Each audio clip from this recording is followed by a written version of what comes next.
Welcome to Flat Earth Debate, Uncut and After Show. I'm your host Nathan Oakley, and if you are new to this channel, or you've not done so already, then be sure to subscribe. Hit the bell notification icon and join button if you'd like to become a Nathan Oakley 1980 channel member and keep up to date with the Flat Earth Debate. If you would like to support the channel, there is a super chat that runs alongside each of these shows while they premiere, and there's also a PayPal, Patreon, crypto and thanks button in the info box below the video. Speaking of Patrons, I'm going to do a quick shout out to all of you who do support me on Patreon. So a massive shout out of thanks and appreciation to Giuseppe Montesano, Trying to Triangle, Mitch Kennedy, Original D-Rose, Rod, The Name's Burley, Twad Wazzle, Jason Hornsby, Christoph Fournier, Flat Earth Travolta, JMels24, Unimento, M Iron26, Endless, Flat Earth Sage, Goldie McKiernan, Retro Bill, More Books, Cannabear, Bogey, Michael Kahn, John Kays, Patrick Gunnels, Mel B Styles, Hairy Blade, Mobile Max 777, Rob W, Reese Pound, Del West Watson, Maria Nealand, Unbelievable Productions, Blue Ridge Ranger, The Real Gabster, Abraham Mohammed, Skeptic 936, Life is Short, Texas Mike, David Wayne Foster, and Dank. So another massive thank you to all of you for supporting me on Patreon. Now I will hand over to whoever is on Discord and Google so you can enjoy their dulcet tones while I set up for today's live show.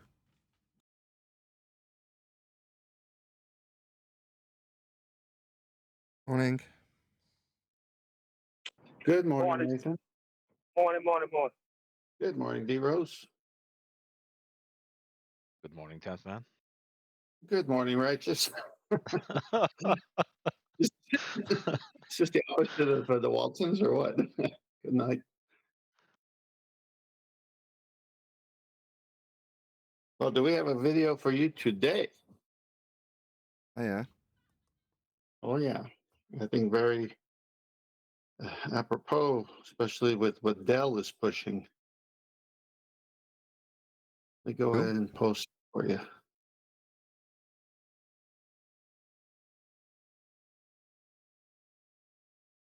All right.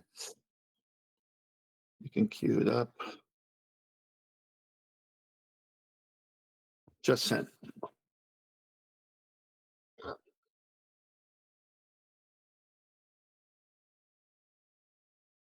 Hey, Temp, yeah, I was just saying, me and you were corresponding on the after we chat about it. The irony, the audacity of Dell, even if he wasn't an advocate for upward Earth, for anybody to say that flat Earth stationary claims by flat Earthers is equivalent to globe Earth motion, rotating, spinning Earth. Where the fact of the matter is that upward Earth is a motion. Rotation and spinning is a motion. So there's more familiarity with those two. But Dell doesn't see that. But for him to say that our argument, you sound like a glober, I don't even get what he's trying to say. It just sounds so ridiculous, even to a norm. Well, I saw in chat, because I didn't hear that from him directly, because I don't follow him or watch all these things. But I did see the response from Arwin saying that Dell thinks that stationary Earth is an extraordinary claim. Yes. So I went to the video that somebody posted, the new one of Dell. It was either posted in Discord or Master B. And I went and I listened to it. And he literally came out of his mouth and said, "You're thinking like a glober. You sound just like a glober with the stationary Earth."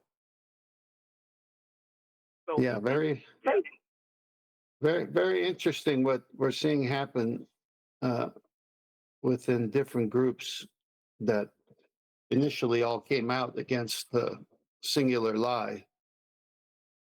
And in search for truth, they're pushing more lies.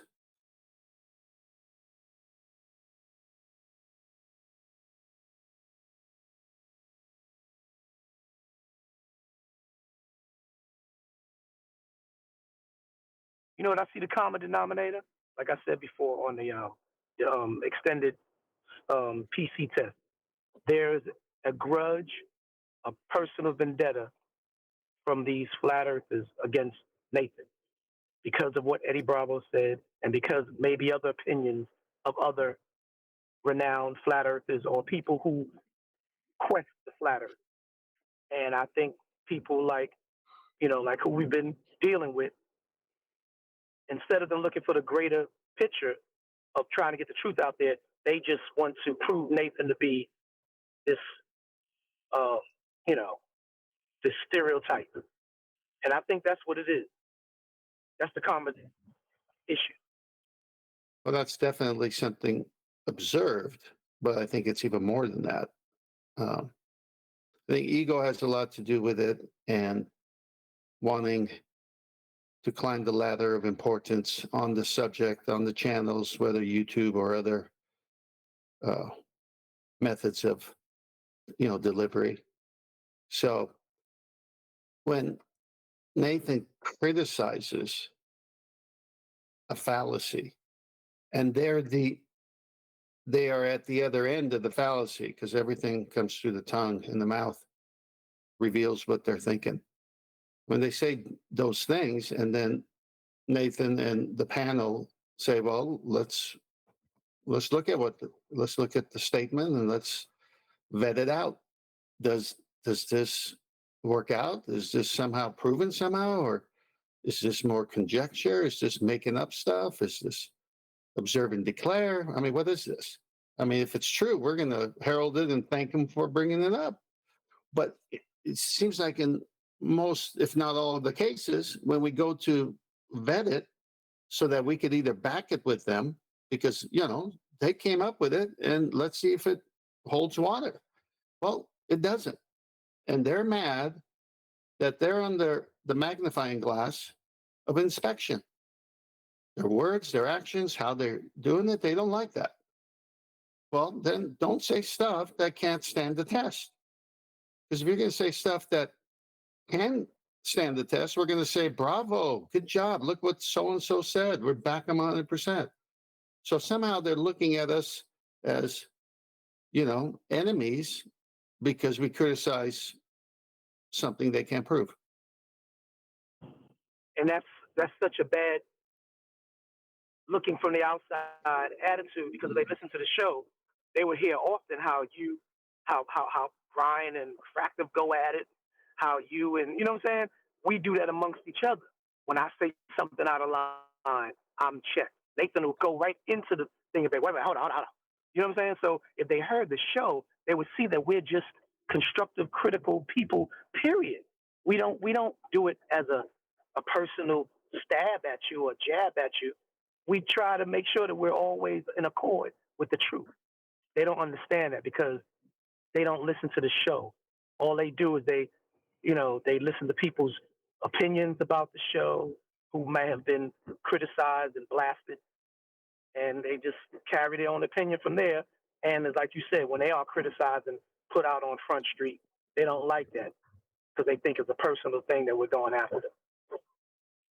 Well, definitely not an echo chamber here, that's for sure. I get enough arguments with my panel members. I know that for sure. But I think this happened early on and hasn't been able to change. The lines were drawn. There are those guys, those crazy guys from England, and then we're this or we're that, and separation was made.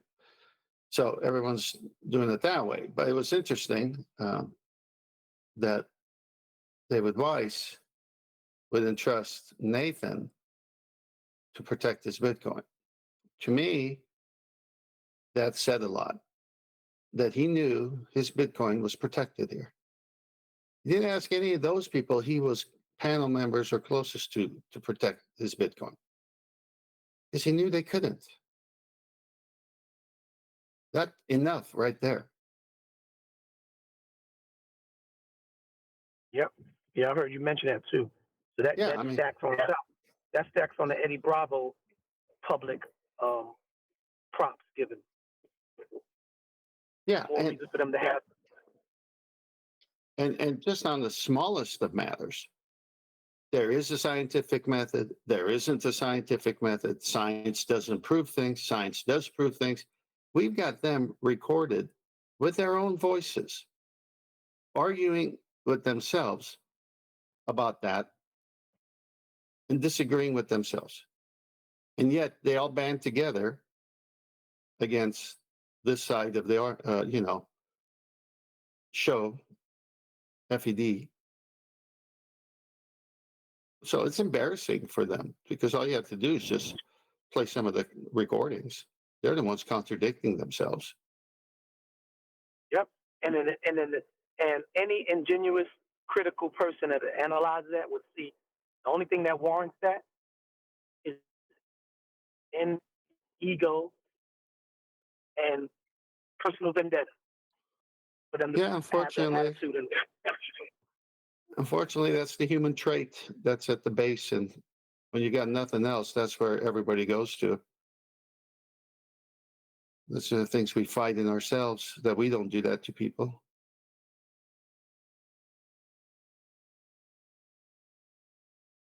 I mean, Adam Meakin says the best. He says, I didn't walk away from a bunch of lies just so I could jump into another bunch of lies.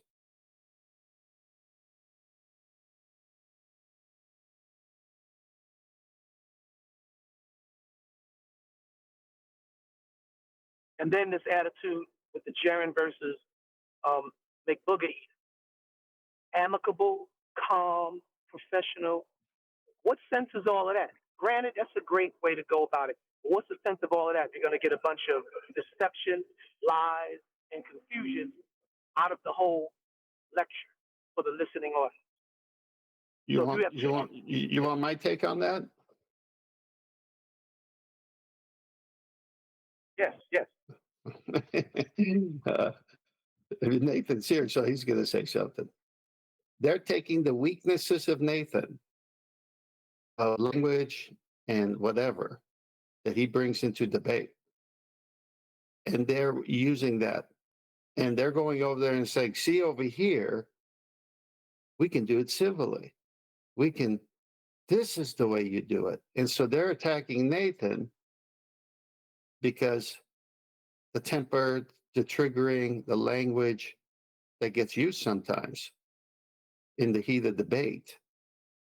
And they're saying, okay, well, we're going to shame Nathan on this because he can't do it without saying bad words, or he can't do it without this or that.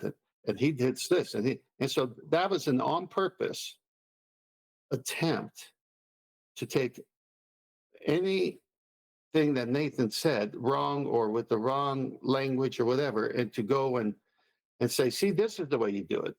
The problem was they can't do it in the first place. And they don't even know how to defeat the globe. Nathan knows how to defeat the globe. Then you got to cut some slack, because in the early days of Nathan Oakley show, he wasn't this way. And they just jumped all over him. If you listen to some of those old shows, I was here when we can even keep our panel safe. I mean, we'd have to restart the show because someone would come in and sabotage it. And it was like, we had to keep an eye out. So it's like, when you grow up in that schoolyard bully environment, you're going to have sensitivities. And Nathan has those sensitivities. And he just cuts it quick. He doesn't waste time. He uses whatever language he wants to use. I wish it was different, but Nathan's Nathan. But the whole point is, what's the motivation?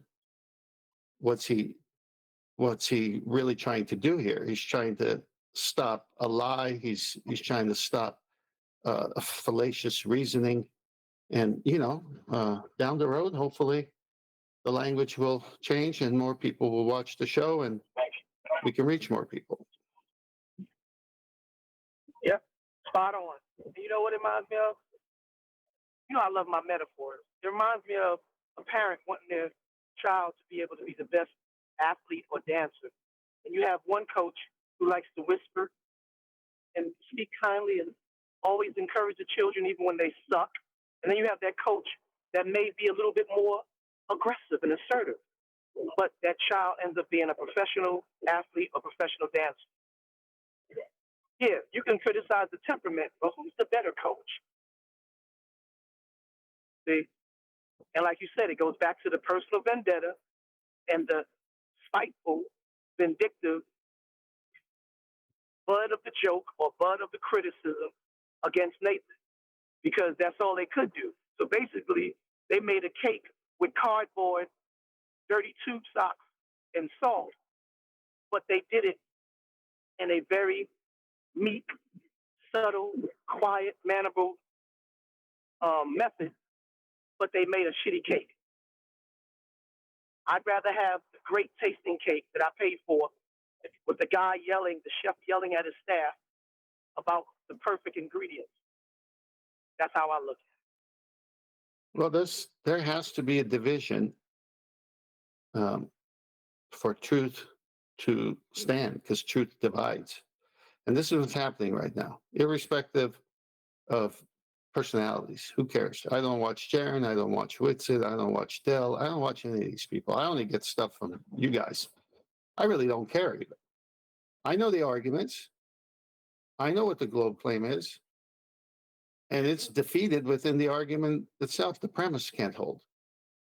Whenever someone could use natural law as their defense, they're going to win all the time. And natural law doesn't defend the globe claims at all. So, my purpose is to learn as much here and to be able to expose it in a way where it gets people to think, because I already know what's going to happen the minute I say flat Earth. I already know what they're thinking, because of the way flat earthers are depicted. I'm crazy, I'm nuts, blah, blah, blah. Okay. But once you go through that and you get some thick skin, then you learn how to ask questions rather than tell them. And when you ask questions, they're the ones who are falling apart. And this is why asking questions from them and then reminding them that is that your opinion or is that the official claim of those who push the spinning ball? Because I've researched it and this is what I found out. So do you have a citation or are you just responding with your own ad lib version of it? And so it's like, they don't want to tackle you then because you're able to succinctly ask questions, be patient, wait. I really don't care. I've changed my tactic over time just because you must. I mean, if you're hitting a golf ball the wrong way, you got to change it if you want to hit it the right way. So it's the same thing. You learn. And so what I've learned is, first question I ask is, what is the official? Look it up. I got time. Claim. Represent that. I don't want your watered down version. I know it. I don't want to research it for you. You need to research it. Oh, you don't want to research it? Well, then let's change the subject because I'm not talking to you. It doesn't make any sense to enter a conversation when the interest level is not up on the other side to know what the official claim is. You're just wasting time.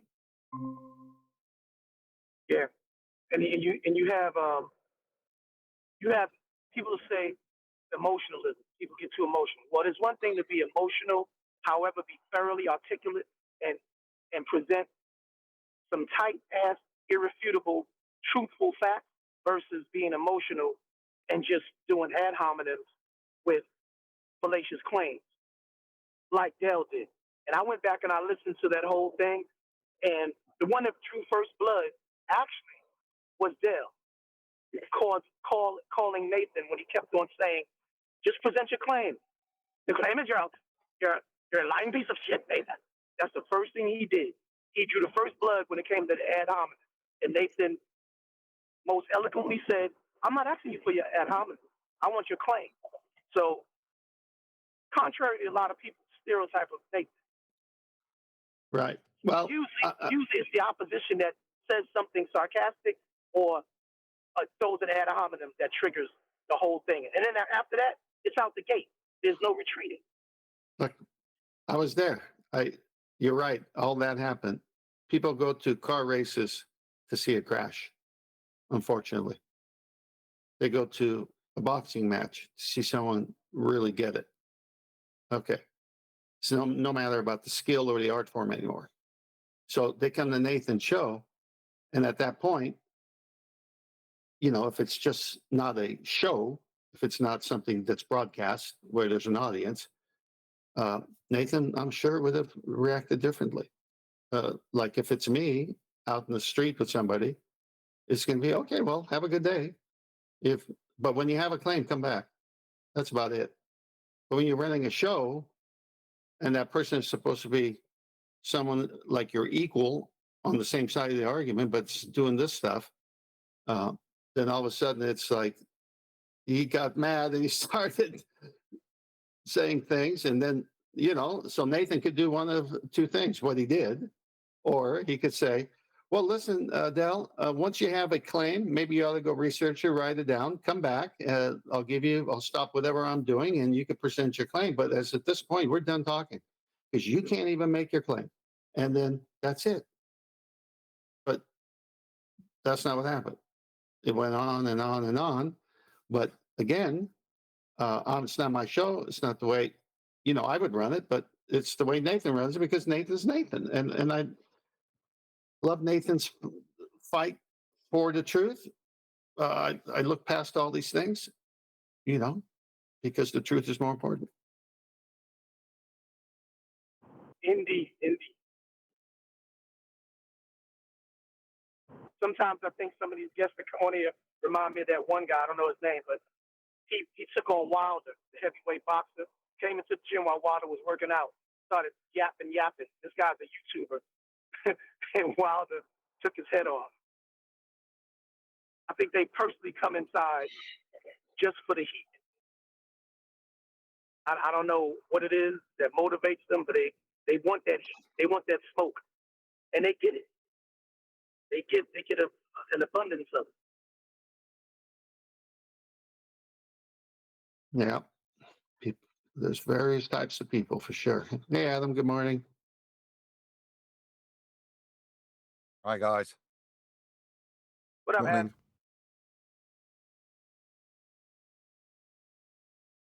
So I'm a little vacant. I've only just Yeah, started listening, just settling in. no problem. I got a video today. Nathan's queued it up for the show, but it's going to be Einstein's upward Earth motion versus gravity. And it's interesting that recently with Dell sides with Einstein.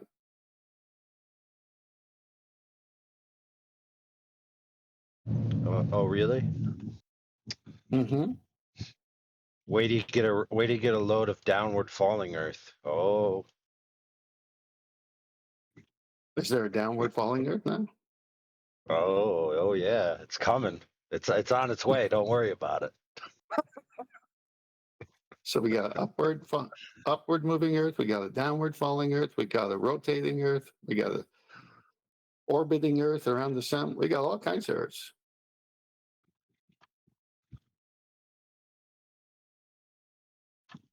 Look, you got every kind of Earth that's not in agreement with the Scripture. That's what you got. There you go. Like, find God, anything in the Bible, right?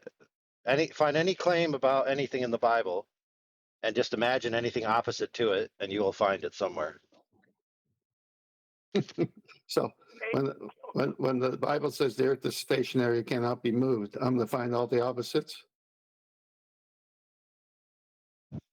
Right.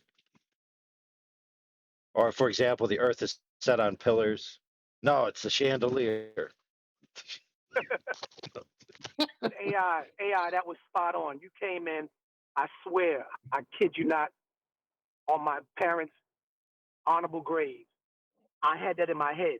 I was saying my conscience said, yeah, everything against what the scripture says. Every direction, according to what Tim said, up, down, sideways rotation. And you came in on that. That was right on point.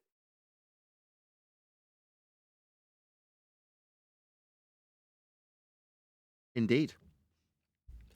So is Dell atheist? You want to hear my latest members only video? It's only 5 minutes long. Yeah, let's hear it. Your stupid statement about not getting angles from curves. You never acknowledging it. You have absolutely zero humility when you are wrong. I'm looking right at it. Sorry, you can't get angles from curves, as you stated explicitly. Quote, you can get an angle from a curve, end quote. No, you cannot. You were wrong. The angle between two curves is... Sorry, between two curves, as in if we assume Earth is one of the curves, right? No, we're not here talking about random maths either. If this isn't related to the Earth that you would be assuming is one of those curves, then it's an unrelated folly, not relevant to the subject. However, if you are just automatically assuming that Earth's got a curved surface to draw tangents to, that's a begging the question fallacy, which you don't get to do here. Do you only have the rinse and repeat, go through the motions of what you've got planned to beg the question of one of these tangent base points that you're drawing straight lines to being in effect? You don't beg the question here. Let me quell your troubles here, okay? So... I don't have any troubles, you arrogant prick. Your trouble is you say you can get angles from curves. That's your trouble. Now I'm going to help alleviate you from your mental retardation and your trouble in assuming that you can get angles from curves. Because you've got a problem with getting angles from curves because you can't. So I'm going to help you. That's what's going to happen indefinitely till you acknowledge your incorrect statement you made. I'm not... Malfunction, cannot acknowledge own stupidity.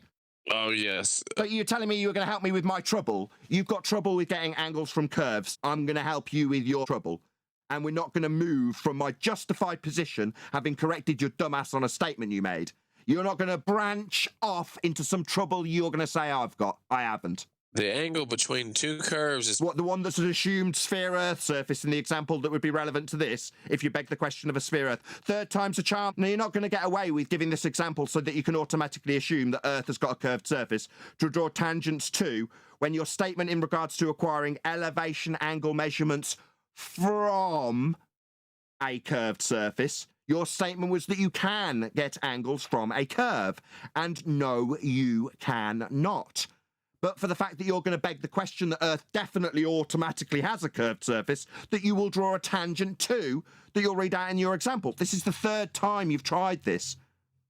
I just read the entire definition of how you find an angle between two curves. What, one being an assumed curved surface for a curved Earth that you assume you're going to draw a tangent to after a statement that you can measure angles from a curve. Because when you measure angles for elevation angles to stars, they're being measured from a flat baseline, not from a curved baseline. Your response, you can get angles from a curve. Now, you don't want to acknowledge your incorrect statement that proves a flat Earth, because according to you, I've got a problem that you need to tell me about while you rumpus the living shit out of me with your begging the question example that automatically assumes one of the curves in your example is a curved Earth. Nope. No, I just want to simply prove you wrong. No, I'm not wrong. You can't get an angle from a curve. That is a fact. You said you can get an angle from a curve. That is incorrect. It seems like the mathematical community is at odds with you, Nathan. Are you a mathematician? Your example so far was to describe getting an angle to a curve with a tangent. That's not from a curve, as you stated. So the mathematical community doesn't disagree with anything I say in this respect, because you cannot get an angle from a curve, because from a curve isn't two straight lines meeting at a vertex, and that's what an angle is. So from a curve, definitely not. However, if you assume that Earth is a spherical surface, maybe you could draw a tangent to your presupposed spherical surface if we hadn't got the black swan argument with refraction and no Atmo day being in place. The black swan fallacy. Sorry, so you was that a bit triggering when you heard the words black swan? Because to a curve tangent point would be a physical tangent point on the assumed Earth that I'm not letting you have, when black swan would eradicate that anyway. Yeah, very triggering for you. You were asking why we're still here, but yet you're still very triggered by the fact that you haven't got a geometric tangent point anyway. I'm not triggered at all. Well, you haven't got a geometric tangent point for your example of tangent points. Let's see here. No, you haven't got a globe Earth tangent point anymore, black swan. So why are you detailing tangent points when, geometrically speaking, it's not no Atmo day? You haven't got a tangent point. Why are you telling me about tangent points? What is it, no Atmo day? I'll end it there because after rendering it, I realised I'd left a swear one expletive. Yeah. Expletive. Yeah, Anyway. that guy was something else. I didn't listen to the whole thing. I was listening in the car, but I had to go, and it was something else. I'm glad you have this piece. I would Indeedy. say again, Nancy Reagan said, just say no. I don't quite understand from one sense, because they come here, and as Nathan said, they can't even have a point of tangency, and the tangent is a straight line. So unless it's no atmo day. So they have the no atmo day argument where the geometric horizon is there, but you can't see it because atmo is around. But they can never measure it because they can never see it because of refraction. I mean, this is the world they live in. That's irrelevant. You You're can't right. have a tangent line because you haven't validated that the point that you're aimed at is a part of a sphere. Exactly. That's why you can't have a tangent. Exactly. And I wouldn't let him. So he wants to say you can get a angle or an angle from a curve. And I'm saying, no, your example that you desperately want to show is, as I've seen for 5, 6, 7 years, this is not a new argument, a tangent to a curve. Well, that automatically begs the question that the line he can't get, Black Swan, is to a tangent point of a curve. So we're automatically assuming Earth's got a spherical surface that we're going to be drawing tangents to then. And I wouldn't let him. I'm like, no, we don't beg the question Yeah, here. you could do that. You could do that on anything. For example, I'm driving down the street. There's a truck in front of me that has a tailpipe, right, and a pipe on the top because it's like a big diesel truck. So if I just do 2 points, right, and assume that the tailpipe part is a circle, and then I draw it on a piece of paper, do I have a tangent? If you want it to be a tangent, you can. Important to note that that's a tangent to a point on the curve, at one specific point. Exactly. That's why you can't get an angle. You can have 1,000,000 points on that curve. Each of them will have a different angle. The point of the tangent one is it makes it in relation to the center of the circle. So it's a tangent to the radius in reality. So it's all begging the question. And as Nathan says, by allowing that, you're allowing to assume a curved Earth. The thing that's noticeable is this tangent to and from.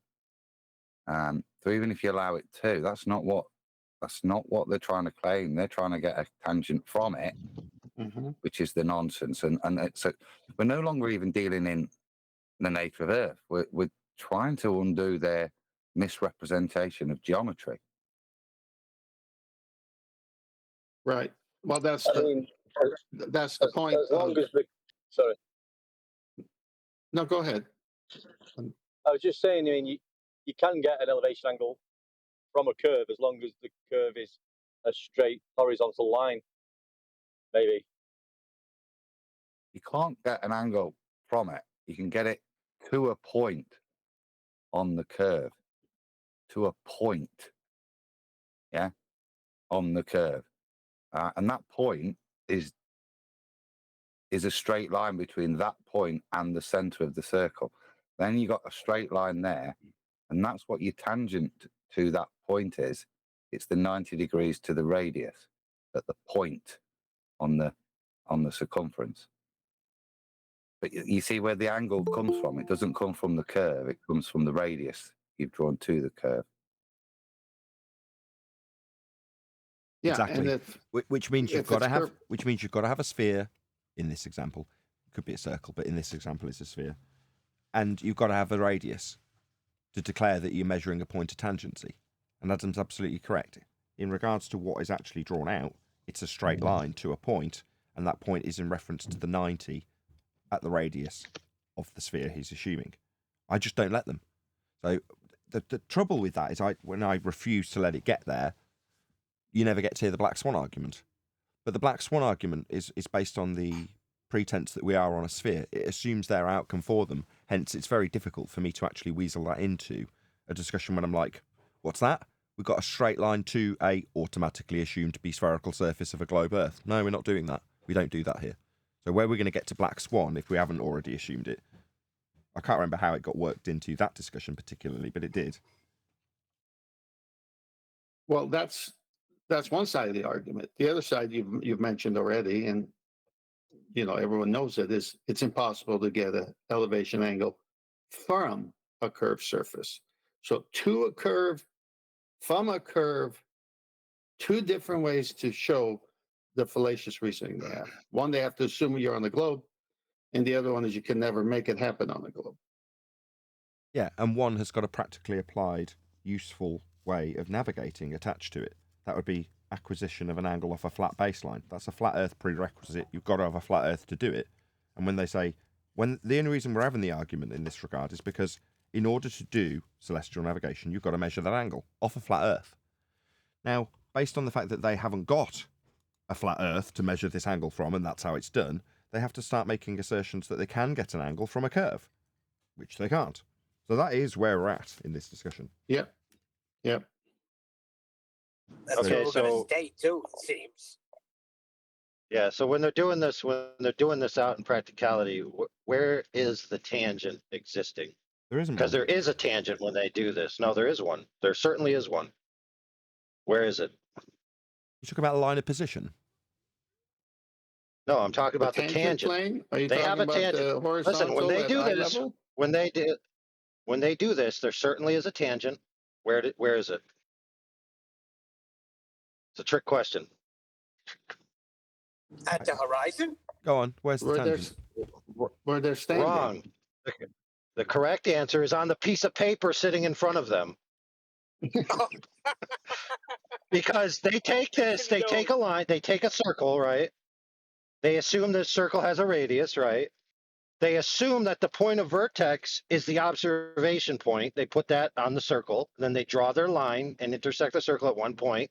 And at that point, they certainly have a tangent on the piece of paper. That's where it is, on the piece of paper. That don't count, though. Where they're Well, standing. hold on, let me just affirm that. Well, yeah, that's correct. And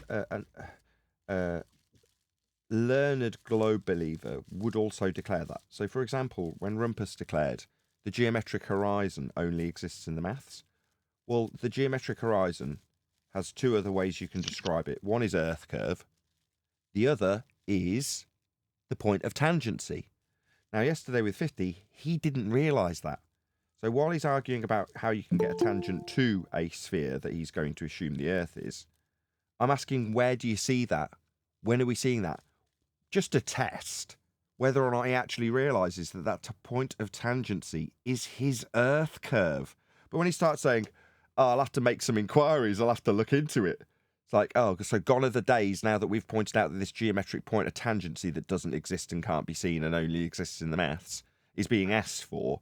You have to go and make inquiries. It's like, that's Earth curve. But these numpties are so detached from this this orthographic representation of a point of tangency on a circle on a piece of paper that they don't realise it's bloody Earth curve they're arguing about. They literally don't even realise. Yep. Right. So you go to the definition of horizon, right? So when you look it up in the Globe Earth Dictionary, it says the point of tangency from the observation vertex to the circle represented by the radius of the Earth. Is that what it says? No. Maybe in their dictionary, but in the real dictionary, it just says the apparent demarcation point between the sky and the ground, right? Now, we know that apparent point is just that, apparent. It's in your field of view. That's the only place it exists. It doesn't exist in a geometrical reality. And why is the black swan so pertinent to that? Because it proves that it doesn't exist in a geometrical reality. It's entirely an optical effect. And they're reverse engineering that on a piece of paper and then reifying their drawing that they drew on a piece of paper and saying, you live in my drawing on a piece of paper. Precisely. Very eloquently put. Exactly correct. They take the world that we don't live in, measure it on a piece of paper, and then tell you that you live in that world. And along the way, they've got to take various different side steps between the reality of a point of dissolution in the distance we call the horizon and what you accurately said would be in their lexicon, let's just say, as the point of tangency below surface level, 90 degrees to the radius of a presupposed spherical Earth. That's the horizon? No, that's your Earth curve. But that only exists in the maths. End quote, the rumpus. Right. And then you got people joining, within the past week, flat Earth debates or whatever, and saying, this is what they say. And these are people who've been in the community, in the arena for a while. Whoever claimed that the horizon was geometric. Yeah, right. I Exactly. I They're just heard basically that in the saying, video yesterday. who's claiming Sorry. we have geometric Earth curve? That's paraphrasing what we get as a response. We're the flat earthers, they're the globe earthers, and they're asking us, in rebuttal, who's claiming we've got a geometric Earth curve edge for a horizon. That's what they're actually saying in response. It's insane. The video I listened to, that's exactly what the guy said. Yep. They don't know where they're at. Or, That's why they'll or it's be driven to geometric drink. and refracted at the same time. Yeah. And Whitson didn't call him on it on modern day debates. Yeah. Let's get it on. Hey, everyone. Morning. Good morning. Good morning, good to have you all. Any evidence of the distance to the sun? Hold on. I need to qualify that. The actual sun or the sun on a piece of paper? The sun that we see in the sky, the bright light Oh, okay. that many worship. The one that causes cancer? I don't know that that's true, but there we go. Let's just not get into this, please. It's just started. Any evidence or scientific evidence of gravity?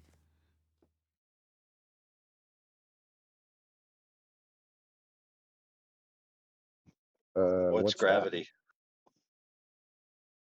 Well, it's not a force. I know that much.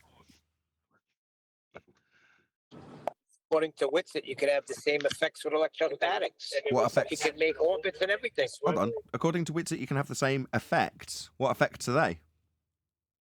So Things going down, things hovering. What? That's an effect of things going down. What, like the clouds and helium balloons and that? The same effect of something that doesn't exist? Those effects? What are you talking about? If he thinks that there's a downward effect in effect, then what about the stuff going up? Wait, I'm confused. Is gravity an effect or a cause? It's neither. It's literally nothing. There's nothing to describe as a phenomena to study. And if you say, well, things go down, I can just do what I just did. Yes, some things go up.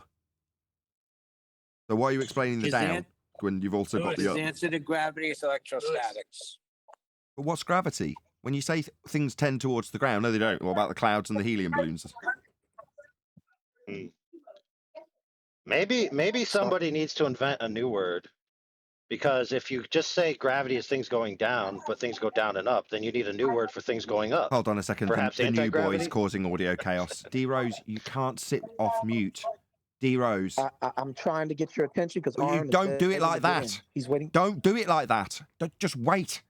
All you're doing is causing absolute audio chaos because you've just decided you want to talk. So what, we're going to hear your background noise indefinitely till you do? No, don't do that. Go ahead. Whoever it was that's talking. D-Rose, this is an opportunity for you to talk, ironically.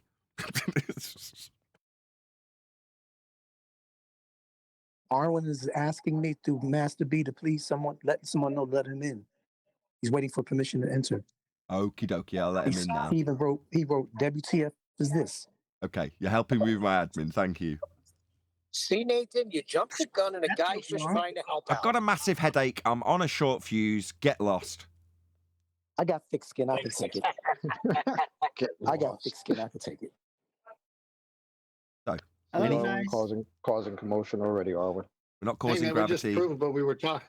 That's for We sure. just proved what we were talking about. Nathan's blowing up and D-Rose is going down. Right, some things go up, some things go down, some things remain neutral. Therefore, to say I need to explain the effect of things going down, what, but while simultaneously ignoring the effects of things going up and things not doing anything? Because generally speaking, and I do mean generally speaking, nothing's going up or down, with the exception of the clouds. So I'm going to say, with an overarching tendency, that in terms of what things are doing, now I'm going to ignore the cyclical part where that cloud turns into stuff coming back down, because I'm just going to do the opposite to what they do, which is to say, well, actually, no. As I look around me, absolutely nothing's going down. Like, literally nothing. Nothing's going down. Okay, but... Sounds like everything's going up, like the whole Earth is rising up. What, if everything's going up, wouldn't that tend to suggest that the Earth's falling?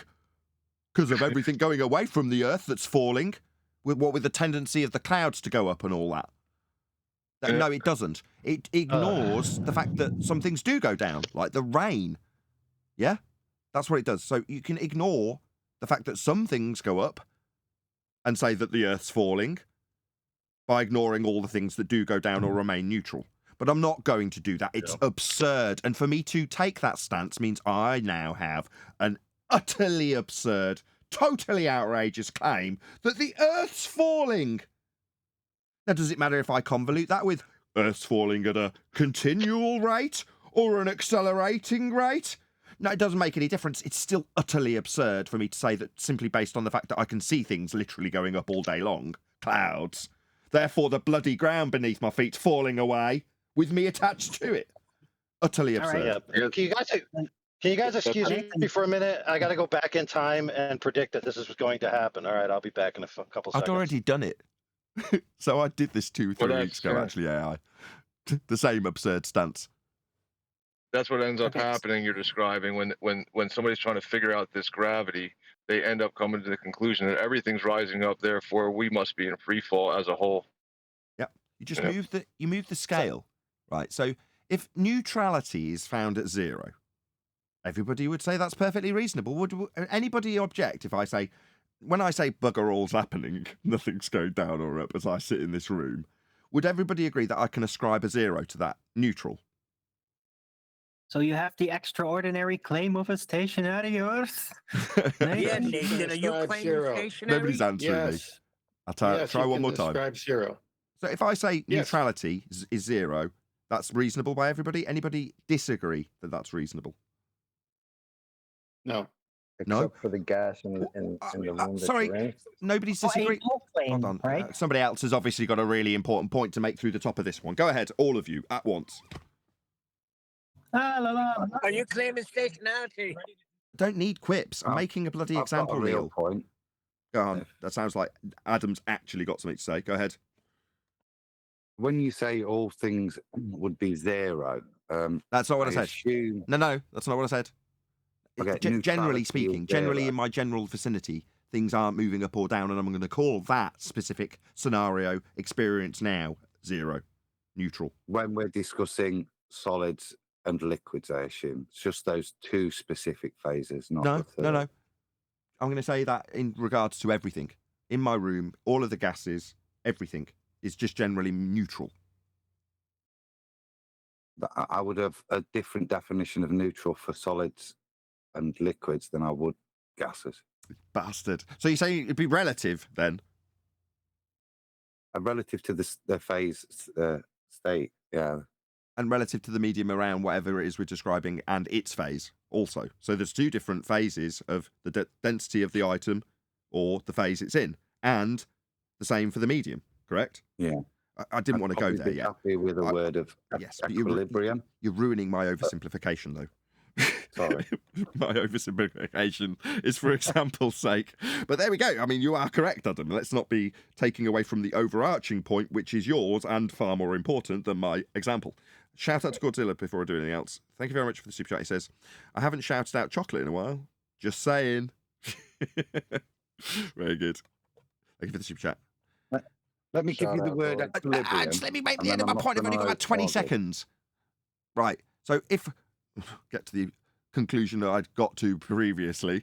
Nobody's objecting to me calling that neutral. Adam has now objected, which is kind of a bit of a bummer. But if we go on the pretense that everybody's agreed and nobody's disapproving of me saying that nothing happening is 0, right? Falling would be like +1, right? Jumping -1, or the other way around, whichever way you want to put the scale. It doesn't really matter. It's arbitrary, right? But in a gravitational scale, doing nothing is not zero. What's doing nothing in a gravitational scale where we've slid it slightly in one direction? I'll tell you. The correct answer in a gravitational scale is accelerating in the opposite direction of the vector of gravity. No, but we can ascribe that a number in simplistic terms and a letter. Yeah. Net force 0. No, not the effect you described of the description on its arbitrary scale. I'll just tell you, it's 1 rather than 0. 1g. So when you're stuck to the ground doing nothing, not falling, not jumping, that's 1. Is it? No, they've just slid the scale. What seems reasonable at 0 is now, oh no, perfectly reasonable to assume there's a force effect that makes you at 1 pulling you down towards the ground, stopping you flying off. So the outrageous claim would be, unless I assume that this scale slides up to 1 rather than 0, we'd fly off the bloody Earth. But that's essentially what they're saying. And then absolutely nothing happening turns into a force of 1g. Seem reasonable now? 1g, right? Being held to the ground suddenly with a force. Because nothing happening is now a force. That's all gravity is. Meanwhile, some things go up. That's the end of that argument.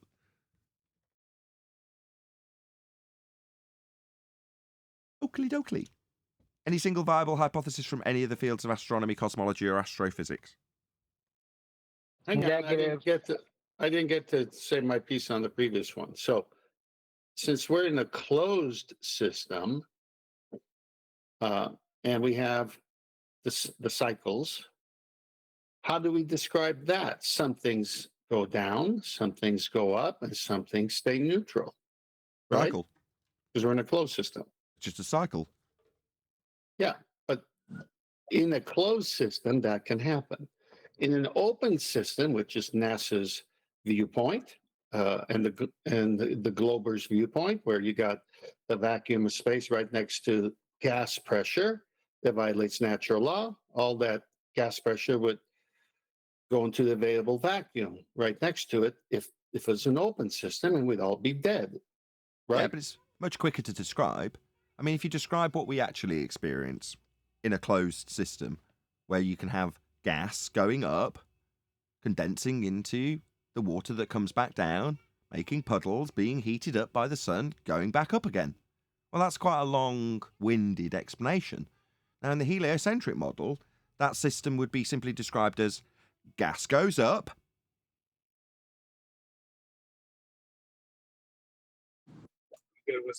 That's it. You're right. Yeah, I that's want to it. criticise your new G scale, just like I criticise your 0 scale. Again, I would suggest to you that even if I'm going to allow you that scale, I'd have to point out to you that, again, it's only applicable to solids and liquids, your scale. It's not considered in the gaseous state. In fact, Yes, it's correct. denied to have any effect. I had the same objection when Yes. he was asking, does everybody agree it's 0? Or does everybody agree it's neutral? I say, well, except for the gas in your room. Other than that, I agree, but For the sake I of my got cut example, off, I had so- to give a Weasley response to that and say, yes, total lie. I consider the gas to be neutral. It's bollocks. Right, but for my simplistic, oversimplistic example where it's not relative to the medium, and I just describe a scale so I can then juxtapose that with the single non-relative to densities of mediums scale of gravity, with 1 pulling things down towards the Earth. Until it enters a different medium, then it might bloody float. You know what I mean?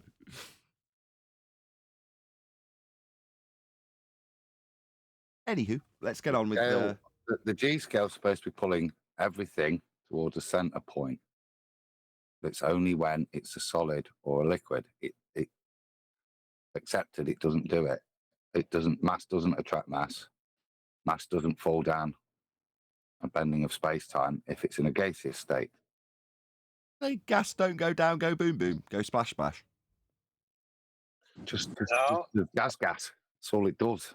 Goes everywhere, all I directions. That's fine. Can I tell you what I heard? That you can have mass attracting mass. It can be demonstrated. I appreciate you.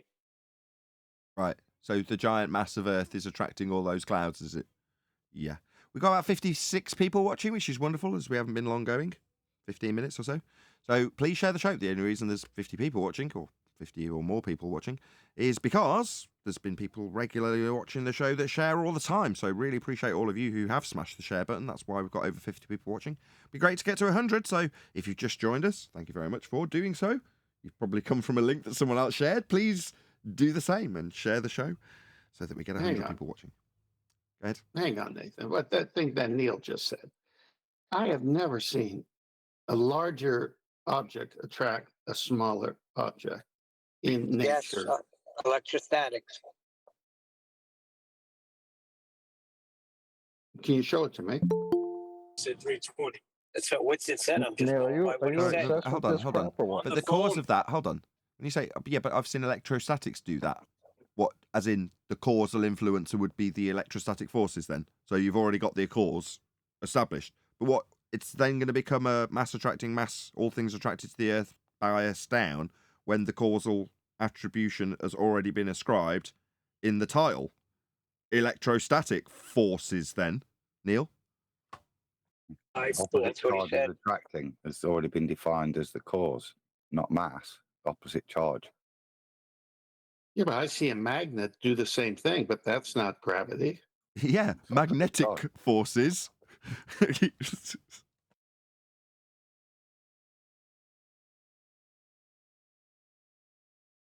We all good, Neil? I can't talk. Yes. Hope so. Okay, He's in the car. He's in the car with his brother talking, so he can't talk. I see. So today's video choice is by 10th Man, and it's apparently so we can juxtapose this with the flat Earth dissemination of Earth rising. So we'll get into it straight away. When I was Well, we won't, because I'm going to ask you, the audience, to share the algorithmic love with whoever this is. I don't actually know. Edward Current, and let them know at Nathan Oakley 1980 sent me with a nice polite comment in respect to the fact that we have responded to their video. And the selfish motivation behind this, I will be perfectly honest, is that this YouTuber, Edward, would hopefully respond and do the same for me. Give me some algorithmic love where YouTube don't. So please share. Don't share. Go to his video and let him know at Nathan Oakley 1980 sent me. Hopefully he'd do the same for me. Now we can get on with it. As a kid, I was told that gravity happens because the Earth is like a magnet. It took me decades to understand Einstein's modern explanation of gravity. Okay, straight off the bat. So while we talked about forces, now Earth is like a magnet. Well, that would mean it's got a force, right? Well, there's the lie, straight off the bat. Yeah, you were told that the giant ball Earth that doesn't exist exhibited a force like a magnet. Well, no, it doesn't. That would mean that mass is attracting mass. But we can debunk that your first misapprehension given to you from childhood, which is why you still have it, that the Earth is attracting things like a magnet. Really? Well, the sky has got clouds in it. Are they being pulled down because they've got mass? And the very large mass of Earth surely would have a huge influence on those clouds. Right? Oh, no, that's them going up from the ground, isn't it? Away from the ground, away from the force, defying the force. There isn't a force. Quote, George Musa, Scientific American. Gravity is not a force. So it's definitely not like a magnet, because that is a force. Comprende? Which I put into my award-winning video. It's just drop something. So what, like Newton dropping an apple? Oh, really? So that needs explaining how all these things get dropped.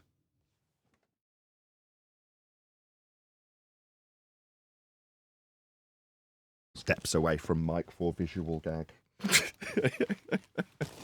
So we've got to worry about this, have we? This apple being dropped would infer that we have a force that we need to worry about.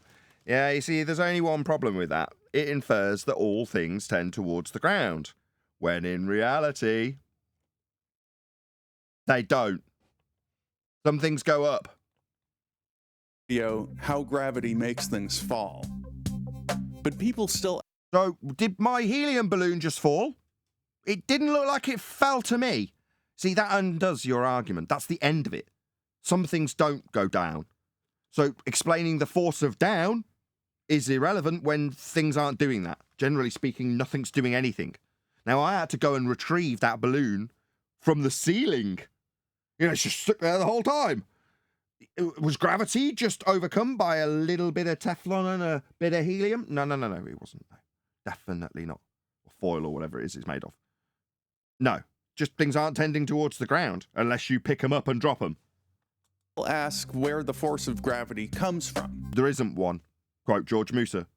Gravity is not a force. Quote Brian Cox. There isn't really a force of gravity at all. So what are we asking? Where there isn't really a force of gravity at all comes from? It comes from idiots. But look how he's already miscategorized what he's talking about, right? Didn't he call this Einstein's modern version of gravity? No, don't miss it. No, he said he took him a long time to understand it. I'm gonna place a pound on him not understanding pseudo-Riemannian force space-time bending. What do you reckon? Do you reckon he does understand it? Well, I've watched the video. So he is explaining how he grew up with the teaching of gravity being a pulling force down. And he's about to jettison that because finally he understood what Einstein was saying. So because that one's not real, he's got to replace it with something else that's not real. Right, on Divergent Droid. 61 watching. Please share the show. 63 people watching. Obviously, there's some shares gone out. Please share the show if you just joined us. But yeah, exactly. He's going to go through the motions of saying he understands what Einstein replaced the non-force force that you can think of as a force with, right? Well, does he understand it, though? At the end of the video, do you get the impression that he understands what pseudo-Riemannian force space-time in the pseudo-concept of this dimension that we don't experience and doesn't exist beyond Einstein's mass is? Does he understand that, would you say? Yes, I would say it in this way. Him and Dell would have good coffee together. If something is accelerating, that requires a force. Right, like gravity pulling it down. So my balloon was accelerating upwards. So gravity must be a force, right? No, gases defy that. It's not. Yeah, we know. Nor is it a bending space-time dimension. Isaac Newton described it as a force, but today we say that when something falls and accelerates, no force... Oh, really? Is this what we say when something falls and accelerates? What about the things that don't do that? Like the balloon I just released. Did that fall and accelerate? No, it didn't, did it? Force is making it do that. No, it was bullshit. It's overcome by gas behavior.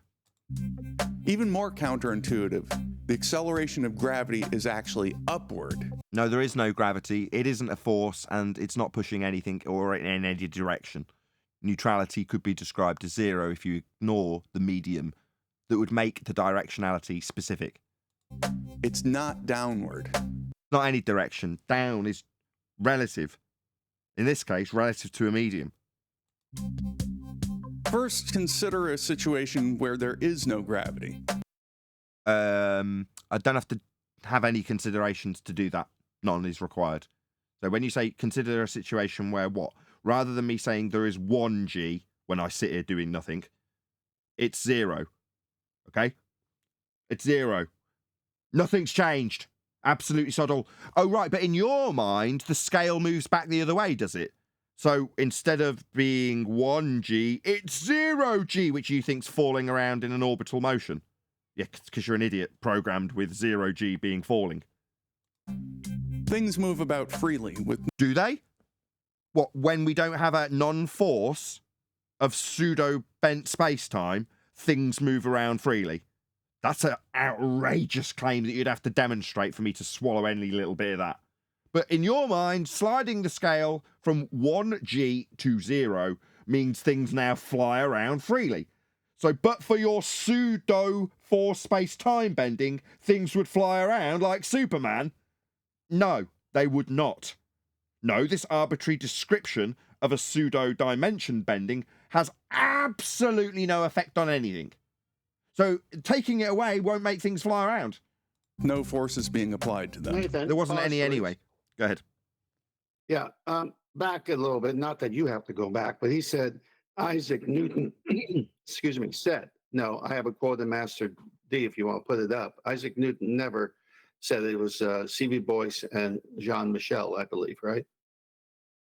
Indeed. A quick shout out to Godzilla, who gifted 5 memberships. But if you want to read that out, I'll stick up on screen. Yeah. It is inconceivable that an inanimate brute matter should, without the mediation of something else which is not material, operate upon and affect other matter without mutual contact, as it must be. If gravitation, in the sense of Epicurus, be essential and inherent in it, and this is one reason why I desired you would not ascribe innate gravity to me, which is what this guy just did. He ascribed gravity to Newton, and Newton is saying in a letter to his friend, don't do this. Okay, gravity should be innate in there. We'll give Edward the correction, and you've already given him, but I'll reiterate it, which is it's Reverend John Michel, C.V. Boyce, and Cavendish gravity that he's referring to. You don't ascribe this to Newton. He'd turn in his grave. That gravity should be innate, inherent, essential to matter, so that one body may act upon another at a distance through a vacuum without the mediation of anything else, by and through which their action and force may be conveyed from one to another, is to me so great an absurdity that I believe no man who has the philosophical matters and competent faculty of thinking can ever fall into it. Except this guy did, until he's going to go to his new fallacious reasoning. Or to put it another way, Newton saying you'd have to be a real idiot to believe this nonsense. I can't believe, in fact, that anybody would believe this nonsense.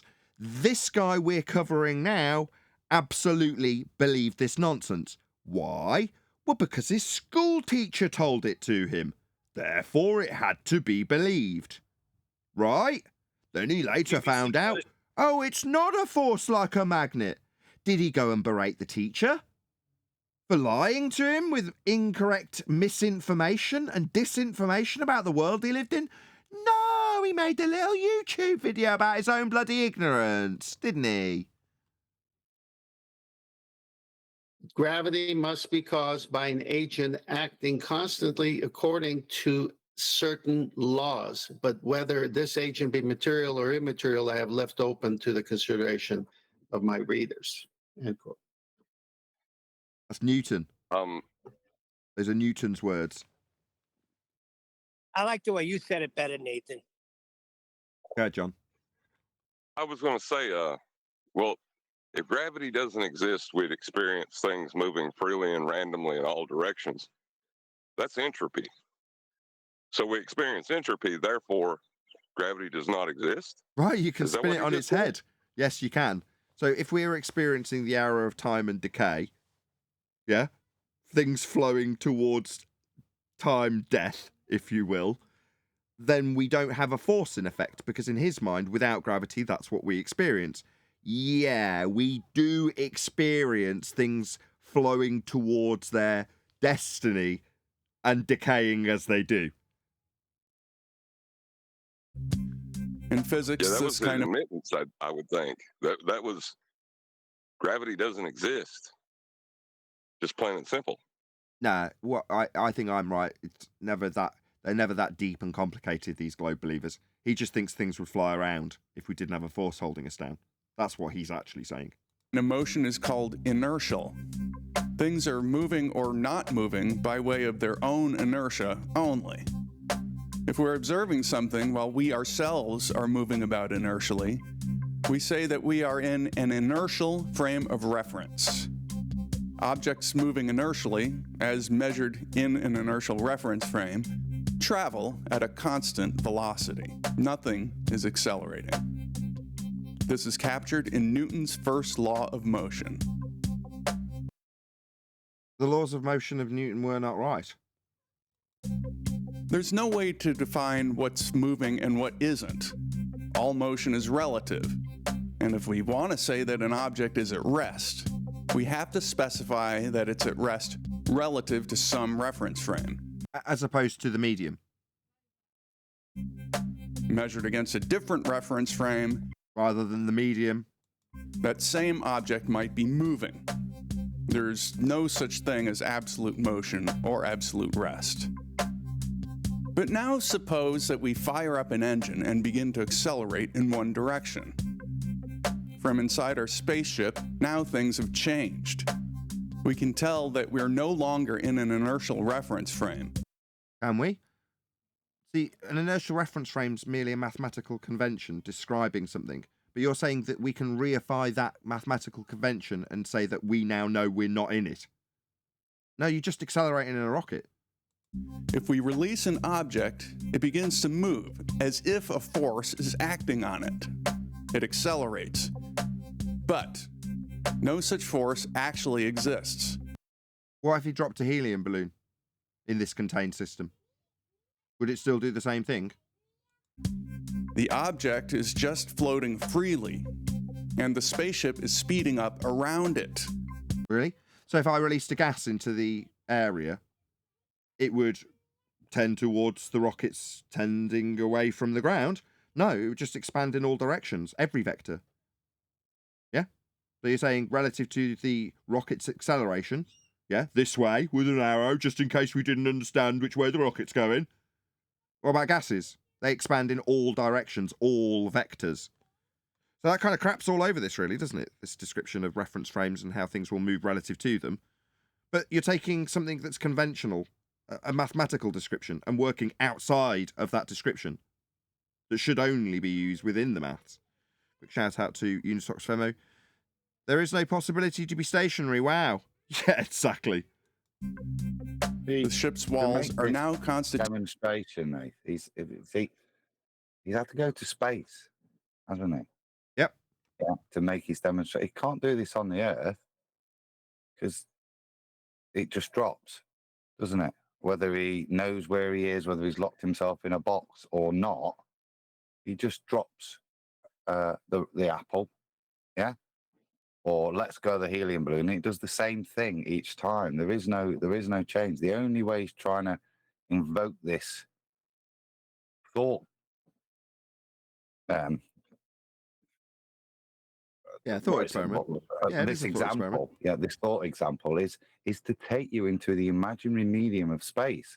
So there is no up, down, left, right whatsoever. You're just floating in space. It's not real to make this analogy to then apply acceleration to the rocket, to pretend that that is where directionality of things is coming from or how RDD is played out. He's had to go away to a place fundamentally that doesn't exist. Now, they're going to describe that as no gravity, i.e. not on the Earth. But this place doesn't exist. These effects don't exist. Right. But that's what's going to be used to exemplify relativity. It's to slide the scale back to zero. So instead of zero, nothing's happening in a simplistic way, ignoring gas behaviour, then suddenly, well, to get us back from our always in effect gravity that we can't get away from, because we're at 1G always, aren't we, lads? Yeah, definitely always got a force. Well, in order to get away from that and push the scale back to a 0 point, where you're in a in a reference frame and you don't know what's moving with respect to your movement, then you're at 0. Now, I mean, you could describe that being akin to falling around a sphere perpetually. But that's 0G that you're now in. You know, now you're in that frame of reference, in your rocket, in space. Okie dokie, moving on. Well, no, that helps, doesn't it? Now you understand why it makes more sense to be at 1G when you sat on your chair. Right.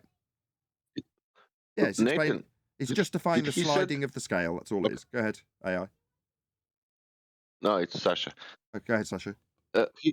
He said there is no such thing like stationary. Yeah, in his thought experiment. Or something. Yeah, but what that... I have a question. Why we have the word stationary then?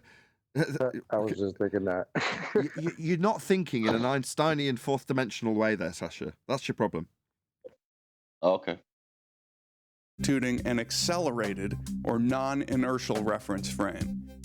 And in that reference frame, inertial objects appear to accelerate in the opposite direction. One of Einstein's brilliant... Yeah, ignoring gas just behavior. A side note. Say again, Chocolate? Just a quick side note. Did a Glober just claim 2 reference frames? Maybe we should send out a reminder to a certain somebody who thinks... No. He didn't claim to.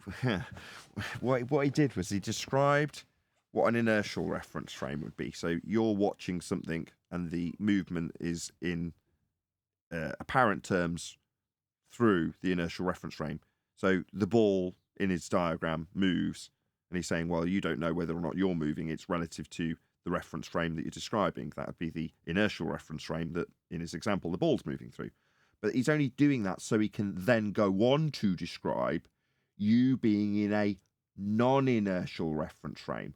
Now, what does that mean? Non-inertial. Well, the easiest way for us to compare it to how we have arguments with reference frames is on the roundabout. Why would you describe it as non-inertial? Big shout out to Paula. She's changed her name again. So it's Bible U in the chat. She's one of my moderators. She's excellent. She broke this down for me about 4 years ago because I just couldn't wrap my head around it. Why would you call it non-inertial if you're moving? Well, it's because if you're sat on a roundabout, yeah, and the roundabout is turning, but you ignore your vestibular system, your sense of movement in that regard. Just forget about that for a second, just for the example. You're on a roundabout and you are moving, but you're not. Physically, you're stationary. You're not moving your muscles. You're not walking. You're not doing anything. You're still. Now, the roundabout's moving, but you are as one with that roundabout that is moving, right? Now, that description is you as part of a non-inertial reference frame. So if you looked at the ground, that's the roundabout, the ground is not moving. The ground you're standing on's not going anywhere. You're part of it, it's not moving anywhere. Yeah? Because you're part of the movement, non-inertial. Now, that frame of reference is, in the case of Coriolis, when it's described, the turning Earth. But like they're trying to get away from the fact that you don't experience it for the same exact reasons. Yeah, it's turning, but the ground you're actually standing on isn't moving. It's not like it's whipping away from you like a conveyor belt. You're part of it, so you don't notice it. Well, likewise, in his example, you won't notice that you're in a rocket hurtling through space because you're non-inertial. You're moving, but you don't know you're part of the rocket. That's why he's done it. So he's not actually describing two. He's just juxtaposing one with the other so that the example can now take place in a non-inertial reference frame on the rocket, hurtling through space, moving the scale back to zero. Hope that makes sense. Yeah, Nathan. But given that it is the tendency of a body to continue in a straight path, constantly accelerating on a roundabout, whether you're going at the same speed or not, it just seems like it invalidates any explanation he's about to give. Realizations is that you cannot distinguish between being accelerated in one direction and being under the influence of gravity. Yep, so just sliding the scale. From inside an elevator car, you couldn't tell whether it's sitting on the surface of the Earth or in deep space and being accelerated in the direction of the ceiling by 9.8 meters per second squared. Yeah, I disagree with that. I say, yeah, you'd know. In either case, if you let go of an object, it will accelerate toward the floor at the... Oh, really? Where's my balloon gone? I do it every time while this balloon's still got some helium left in it. We'll hear it one more time so I can trim it out without having to do too much editing work. Let's grab my keyboard.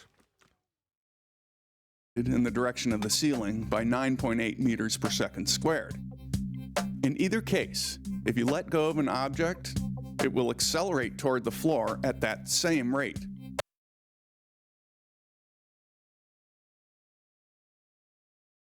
It will not. But from the perspective of the object, that is, in its inertial reference frame, the elevator car appears to be accelerating. Oh, wow. So from the reference frame of the balloon, I was falling. Earth falling, proven. See that balloon going up? Yeah, from its vantage point, I was falling at 9.8 meters per second squared. And I'm attached to the ground, non-inertial. I mean, I wouldn't even notice, but I'm definitely falling at 9.8 meters per second. I mean, there's the clouds outside. Oh, my God. We are definitely falling. No, we're not. Nathan. Utterly absurd. Nathan, doesn't this remind you when Zanuck always gave the perspective of the object? Yeah, That's how they do it. Yeah, because you've then got a velocity or an acceleration or whatever you want to call it, or however it gets described, from the item in the inertial reference frame. So it's easy to then convolute somebody who doesn't understand the distinction between the two, which I didn't before Paula came along and explained it to me. Not you, hun. Can we get the Wolfie distress call from the sky to the tower routine? Ground control to Major Wolfie.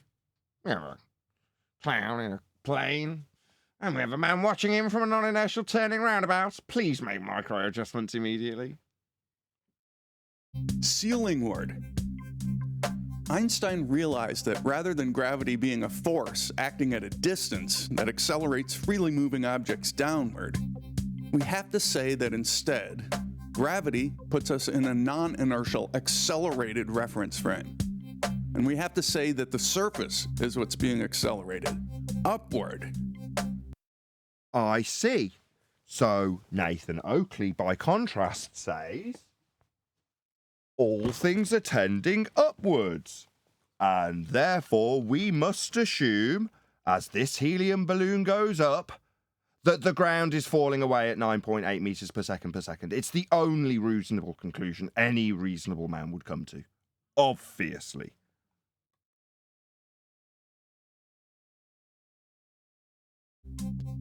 But why? What's special about inertial reference frames? Well, it means you don't know when the ground's falling away from you 9.8 meters per second if we're in a non-inertial reference frame. It's very important that we understand this convoluted gaggle screw of nonsense in respect to a scale that's been slid one way so that we'd be floating if we didn't have the force of nothing happening.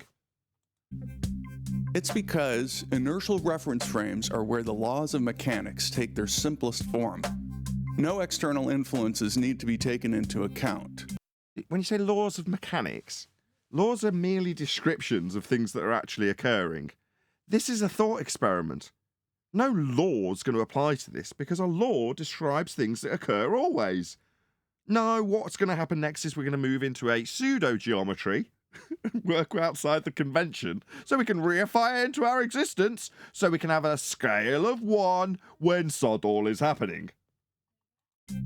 So, when you were sitting in a chair, you were quite literally being accelerated upward. No. From my balloon's perspective, the ground's falling. 9.8 meters per second. I didn't even need to do it with a diagram. I did it live. But you might be saying acceleration is a... Go on, Chocolate. Can you just play that again, just because it sounds so batshit crazy? Please.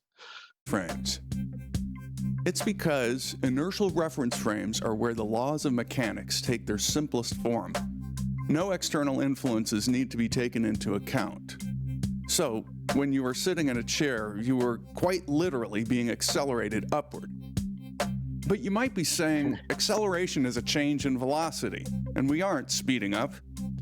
But you might say, sod all's happening. Coffee cups. You might say, nothing's happening, mate. Now, if you do say sod all's happening, mate, I've got a comeback for you, and this is it.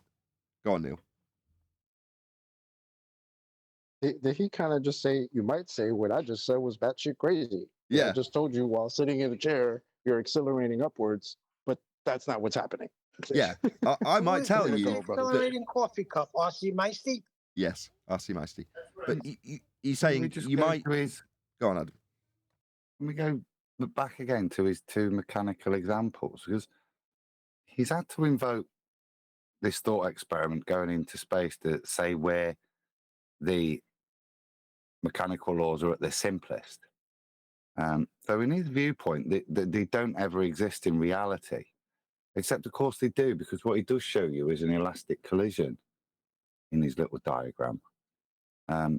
Those already exist here, which would be in denial of the forces trying to claim you're experiencing when sat on the chair, because those elastic collisions of mass, as he would describe them, are already occurring. He's saying there's a downward force. The only way you can exemplify those elastic collisions is to go in space. But they're already here, which therefore destroys the analogy he's trying to make by invoking a force for why you sit on a chair when the elastic collision's already occurred.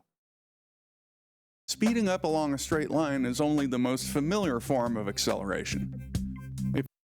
Yeah, you're clearly unaware of the acceleration you're undergoing when you're sat doing nothing, obviously, and he's going to point that out to you.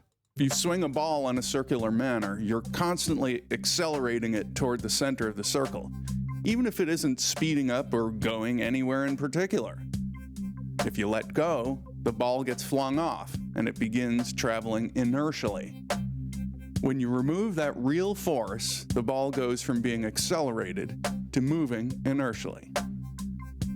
Similarly, when we're standing on the Earth, the ground is pushing us up with a real force. No, it's not. And if that force is removed, our body goes from being accelerated to... No, he's just changed from saying that the ground was pushing up to the man being in what we would describe accurately as fall arrest. So then he's removed all of the earth, so now he's more dense than the air he's falling through until he reaches fall arrest again. But that isn't the same, is it? To moving inertially. And then in that now inertial reference frame, we see the Earth accelerating upwards. Whether it's speeding up along a straight line, change... Hang on, this is... We see the Earth accelerating upwards. Who's seen that? Men who fall... No, let me tell you. Let me answer 10th before you get... Hold on, Adam. We will get to you, Adam. We will get to you. But just answer 10th. Who's experiencing that? Men who fall down 3-mile tunnels go, oh my God, the Earth's moving up. That's what he's saying. Go ahead, Adam. Well, then, is he not? No, I suppose it had the... You see, it's denying reality, isn't it? To make the claim that the guy thinks that the world's moving up around him. It's to deny all the other points of reference that you have. Again, why? Why are we doing this? This is only so they can describe this mathematically in a strange way, which is easier to do, which is the Earth moving upwards. This seems to be how they're trying to describe the force, so they can describe it in a simple way, which, as I always say, the maths has to describe the reality. Otherwise, it's useless. Now, if we recognize that the Earth isn't moving up, but want to go to a simpler paradigm which describes it that way, we have to be honest with ourselves to say that this is not describing reality. So it's therefore useless. Direction toward a center of rotation, or being pushed upward by a massive planet. Any deviation from inertial motion is a real acceleration. Hold on. Even in his diagram, the two either side of center are being pushed up in a linear fashion. The one in the center is being rotated. So you sense the one in the middle. If you're on a roundabout, you know about it. I had to make even me, who's responding to this, made the disclaimer that on my example for non-inertial and inertial, I have to ignore the fact that every fiber of me is telling me that I'm accelerating because I'm being rotated. But in his examples, he's saying, what, they're comparable? Now, on a spinning Earth, you definitely know about it. And real acceleration requires... Hang on. Inflating here, the term acceleration, and they both are accelerations if that rocket is accelerating upwards and that's going round in circles. They both can be described as an acceleration. This is a switcheroo, because as you said, if I stick you in the gravity meter thing on the fairground, that's the force you're feeling from the acceleration caused by the rotation. Very different to the force you're supposedly feeling on a rocket accelerating up in space. One's a straight downwards, the other one is forcing you backwards, isn't it? Didn't he just call the acceleration he's talking about a real acceleration? So wouldn't that mean he was talking about a fake one just now? No, he's going to get onto that in a minute. The pseudo aspect is trying to weasel in at this early stage. He's wrong, but he's weaseling. He's wrong, but he's greasing the skids for the pseudo geometry that's coming. That's all he's doing, Chocolate. Yeah, Go on, Neil. Dell is trying to say a flat Earth is moving up. This guy is trying to say a planet is moving up, but the antipodal people are moving up at the same time that the opposite hemisphere is moving up. Oh, it's riddled. Fire is a real force. In fact, when you step on a scale, you aren't directly measuring your mass. You're measuring the force required to accelerate you out of your inertial path toward the center of the Earth. I see. And how does that work with Wow. my helium balloon on the ceiling right now? What does that do on the scale? Does it know that it's just being stopped from falling? Oh, it isn't falling. It measures that. Then the helium balloon on the scales would measure how far the Earth's falling away at that rate, wouldn't it? This is the switcheroo, isn't it? We're now trying to have this weight on a scale expressed by some force. The causation of it is a force. Whether it's applied one way or the other, upwards or downwards, whether it's the magic pull of gravity or the relativity of an accelerating Earth, they're still trying to invoke a force. Why, when you pick something up and then drop it, or you take a helium balloon and let it go, well, the helium balloon ruins it. They can't comprehend that in the mathematics, can they? No. It's only when you pick things up and drop it. Exactly. Right, we've got just over 90 people, as I said that, watching. Be great to get over 100 people watching. So obviously there's some new people who have joined us because the people who called to action earlier have shared the show. Thank you very much for doing so. If you've just joined us, thank you very much for doing so. You've probably smashed one of those share links that have been put out by the people who are already here. Thank you to them. Thank you to you. Please share the show if you haven't done so already. Also, that's the other call of action. I knew there should have been a pause there. We're going to give you the link to this guy's video, Edward Current, and just let him know. At Nathan Oakley 1980 sent me. Hopefully, he would respond and share the algorithmic YouTube love that we do not receive as flat earthers, disseminating the truth about pseudo-geometry in this respect from Einstein, which we'll get into now. But you can probably see it going by in the live stream chat. Hopefully, you'd respond in kind and put my link in his video if he did do a response. But go and let him know at Nathan Oakley 1980 sent me. Obviously, come back if you're watching live. But thanks to another one of Newton's laws, that force is proportional to your mass. A scale wouldn't measure your weight in deep space unless your ship happens to be accelerating at 9.8 meters per second squared. So in that scenario, what happens when I release a gas into the availability of volume inside the spaceship? Does it just behave like gas, expanding in all directions, all vectors, all very, very fast? Yeah, it does. The gas would fill the available volume. Right. That crap's all over this. That's the end of this discussion. So, whoa, where's the pseudo-Riemannian geometry? Whoa. We didn't get any Einstein geometry. That's the end. 10th, have a word, sunshine. You led me to believe that at the end of that process, he'd be disseminating his knowledge about pseudo-Riemannian force. He didn't even mention it. Yeah, this was done just to show that Dell's position of, in his case, a flat Earth moving up is really a continuation of Einstein's globe Earth moving up. Fair enough. I've just released a video to the general public, mainly because not having to fight with the computer, I've now got, it's like famine to feast. I can do as much editing as I want. So I've been churning out videos. I've got a few too many to cover over the weekend. I thought, well, one's been out for the members for 2 or 3 days. I'll just stick that one out this morning. So at least it's out there. Because you don't want to keep covering the same stuff over and over again. Yes, there's plenty of meat on the Dell bone. And there was plenty of meat on the Jaren bone. In fact, there's still a video I've not even finished. But I may not bother. It's like once you've stripped off all the best morsels, sometimes you can just leave the rest of the carcass to the wolves. And in this case, you know, there's a certain amount of stuff from the Dell discussion that I do want out in the public domain, not just out for members. The same goes for Jaren in a different way though, because for the video that is actually published to members, it's one of them where in the moment while I was making it, I'm furious because I'm peeved at Jaren. I'm not going to hide my disapproval for him claiming we're scammers because we disseminate the truth about science and how it proves things. You know, and I was expressing that perhaps a little bit more strenuously than I wanted.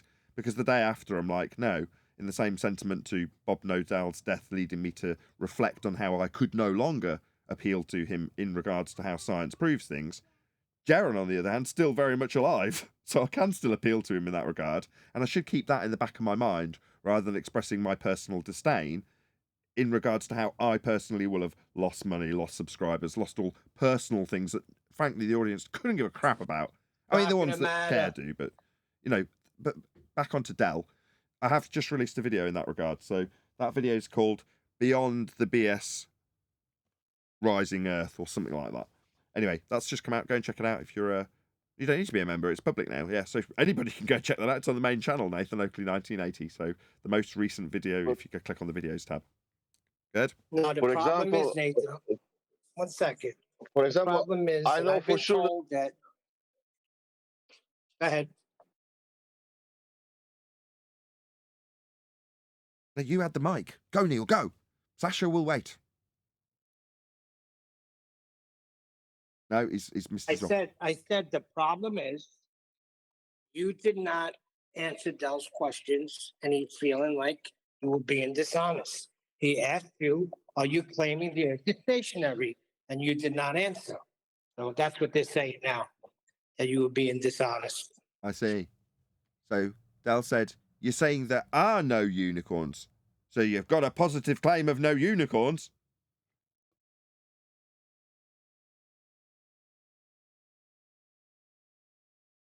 Yeah, I QE still and I don't discussed believe this this is a thing. last night. You can't prove non-existence, Neil. You're saying we're not accelerating. No, acceleration of the ground I'm standing on is an extraordinary claim. Saying nothing's happening when nothing's happening isn't extraordinary. Like in the example we just had, the guy's got to get around the fact and explain with a thought experiment in a rocket, in a sky vacuum, to explain why the scale, when nothing's happening, is actually Earth moving up, pushing against you. Yeah, that's the extraordinary claim requiring apologetics. I don't have any claim. It's an Earth extraordinary not moving isn't a claim or a non-claim. It's nothing. Nothing's happening. Well, I agree with you. I agree with you. These are things that we observe. Why do we have to make a claim on them? That some things go down. We're some not. things remain neutral. Some things We're go not. up. Neither is. We're not, both of you. Both of you. Hello. Both falling victim to the same thing. This idea that when some idiot comes along with an absolutely outrageous claim, that the contrapositive, in this case, nothing happening, becomes your positive claim to defend. No, it isn't. You just hold the dickhead who's got a really... Shut up. You just hold the dickhead that's got the really outrageous claim to task on their outrageous claim. Like I did with Dell. And he's like, I'm going to expose you, your contradictions. In what? I haven't made a claim about anything here. You are claiming Earth moves up. An outrageous claim that definitely needs a lot of proof. But is it easier if you start getting me to defend my positive assertion that nothing's bloody happening? Yeah, I bet that's a lot easier. Me, I don't tolerate that, Neil. When someone makes an outrageous claim, I don't suddenly feel the need to defend the contrapositive to that claim, or, in this case, the fact that nothing's bloody happening. Well, Nathan, I have an alternative. I have an alternative idea. What if a unicorn was running up a mountain cliff and pulling the Earth underneath it? Would that be better? First of all, hold on. I didn't say that. I agree with you. And it's not a claim, but you can't deny that we do witness these things. It's observed daily. What's observed daily, Neil? Nothing happening. No, it's everything happening that is caused by the presupposition, the formological fallacy. So there's no rain clouds up there. There's no rain clouds up. Yeah, but that's Rain's not also being caused pulled by up. Earth accelerating up. Everything you see exactly how it is caused by the Earth accelerating up. That's the stupid claim. You can't vary it. Yeah. It's just a fantasy claim. Exactly. There's a good reason why, when I boiled it down to brass tacks with Dell and said, is your claim that Earth moves up? He did not want to just say yes. That is his absurd, outrageous claim. But when it's said out loud, it sounds it, doesn't it? So you say Earth moves up? Oh, yeah. Yeah, well, that's when the laughter comes, because it sounds and is really stupid. He made yesterday a video, and he's calling you out. I don't know if you saw it. No, Well, I don't you know watch what? Dell. I've got no interest in anything he's got to offer, and I think Yeah, he's sick. he lost yesterday 3 subscribers, what I know. He lost 3 subscribers yesterday, so I don't care. I say know. that I said that to him. Just Yeah, I sorry, I'm one of them, and I know 2 of them for sure because also they said, Sasha, we are not anymore. Bye bye. What the fuck he's saying? I see. So he's well. I did say that to him personally. I was like, you are losing subscribers as a result of this, because, like I say, go and check out the video I've just released. He's asked what he's going to do about his denial of the clouds, and he's got absolutely nothing but to call me plastic and tell me to take my tampon out. That's what he's got in response to it, Yeah, and a lot of sighing. yeah. That's the question. What atmosphere is doing that's happening when Earth is going up? What now? Does rotating together with the Earth and going up in the same time? Wow. Right. Yeah, it's Wow. absurd. Clouds staying there, going together with the Earth. Exactly. Well, likewise, although we're now referring this just to Dell, one of our own, I want to pour scorn on Dell. Dell, as Adam pointed out, has done some bloody good work, and more power to him, and every respect that he deserves for doing it. Same goes to Jaren or anybody else that we were critiquing in the moment for something that they've said that's stupid. Now, yeah, I'm going to ham it up and pour as much passion into it as I can to make my point as strong as it could be, because my point's right. The Earth's not moving up. It's outrageous to claim it, and he needs to damn well prove it. But likewise, when someone can't prove it. But likewise, when we've got a discussion with the video we covered today, you can pull it apart with gas behaviour. That's all I did with Dell. It was, packaged up nicely with him puffing and not having anything to respond to, which looks awful. And that's why he's going to lose subscribers. I said that to him. Well, he's hung around to tell me I'm plastic and tell me that I'm a woman because I'm not having the discussion when I'm very specifically trying to get him onto why he says we should ignore the clouds. But he doesn't want to have the discussion he's telling me I don't want to have. Right? Well, that's devastating. If you're hearing that, you go, come on, Dell. If you're on his side, come on. Tell him. Prove to him why the Earth's moving up. I've bought this crap from you. Now make him believe like I believed.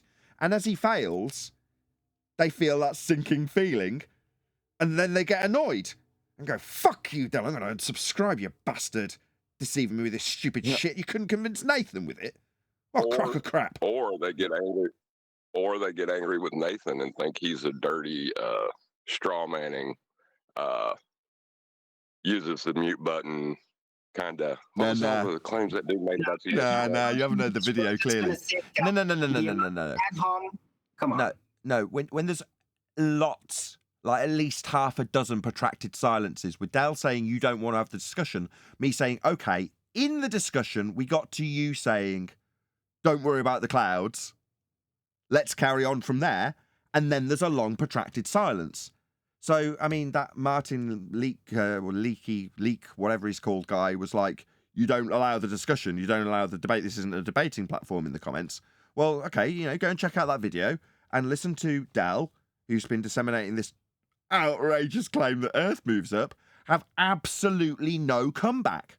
Long protracted silence. Tell me I'm muting him then. When there's a long time, yeah, it's me muting him, giving a really good explanation for why Earth moves up. No, it's him moving uncomfortably in his seat, only responding to the cup of tea he's getting, not answering the questions, and huffing when it's absolutely clear he's heard that his response about, no, you don't worry about the clouds, Jimmy, is being parroted back to him.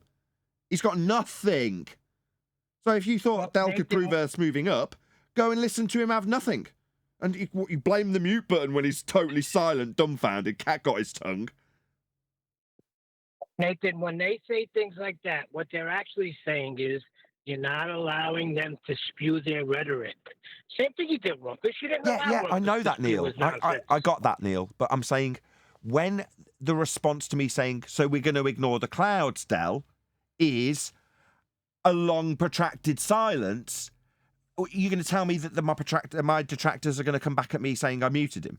No. He just didn't have anything to come back at me with. Because what's he going to say? When I release a helium balloon, Dell's argument dies on its arse. That's it. Never mind the clouds. Clouds, helium balloon, it makes no difference. The point is that he hadn't got a response. Now, if you're rooting for him, and in the argy-bargy because he's kept the momentum for long enough, it seems like I'm just getting my point through over the top of Dell, then you'll blame the mute button. Meanwhile, if there's long, protracted silences after he says, you don't want to have the discussion, Nathan, I go, okay, you want to have the discussion. Last thing we got to is, the clouds, I'm not going to worry about them according to Dell, when he says that we've got to worry about why things tend to the ground, because he's given me a lie of a quote I haven't said, where I describe the potential energy making everything go down. Now, when he paraphrased something I'd never said, I responded to my own non-quote that he gave me with, what about the clouds? And he said, never mind the clouds. And that's where it ended. And for about 40 minutes, he decided, like a total idiot, to persist.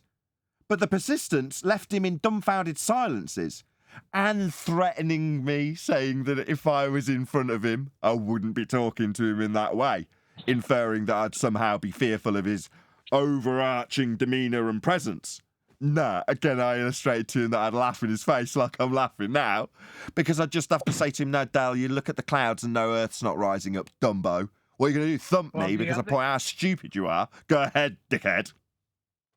Well, the other gripe was he did post a video where you were quoting that and it wasn't played. You're going to tell me that he's got a verbatim quote like I asked him for? I told you it's not verbatim like that. So that's a no. Somewhat So in when there, I but said Dell's a liar, those words have not crossed my lips in that order. Dell is still factually a liar then. correct. Yeah. So when I say, quote, Dell, I like small children, I like them long time, end quote, that's totally unreasonable because those words didn't cross Dell's lips in that order. So when Dell says, quote, bullshit from Nathan he's never said, end quote, I can call him a liar and be factually true. Not only did I say put quotes around it, I used the term verbatim. If it's not, he's a liar because he actually put quotes around it. Isn't it interesting that all we're talking about is this now rather than his claim? Yeah, because This that's his tactic, isn't it? It's worked. He's got me, even when he's not here. Yeah, well done, Dell. You can put that as a tick against the several hundred I got. Right, but that's what we do with anti-flat earthers too. I mean, their actual argumentation is figured out pretty quickly how they reason out. So we always go for like, what are they actually doing? What are they trying to do? And Dell here was clearly looking for a fight. Everything he did, he didn't care to find the end result of what is really true. He was here to get us, to get you, Nathan. That's what he was doing. He didn't care. FED bad. I want to go against No. Nathan here for a minute. Hold on. Arwen's half right. The bit that Adam summarised actually made it to the video because Adam's summary was absolutely spot on. He doesn't care if he proves Earth's going up. The guy's a shill. He's here to cause chaos and make flat earthers, because he's one of them apparently, look like total idiots as we argue amongst ourselves. And Dell says that we're exposing ourselves and contradicting ourselves about a non-topic that makes us all look stupid. That works wonders. You can fuck the whole thing up from the inside, can't you, Dell? No, you got exposed when you got here by me. Yeah, let me go against you, Nathan, for a minute.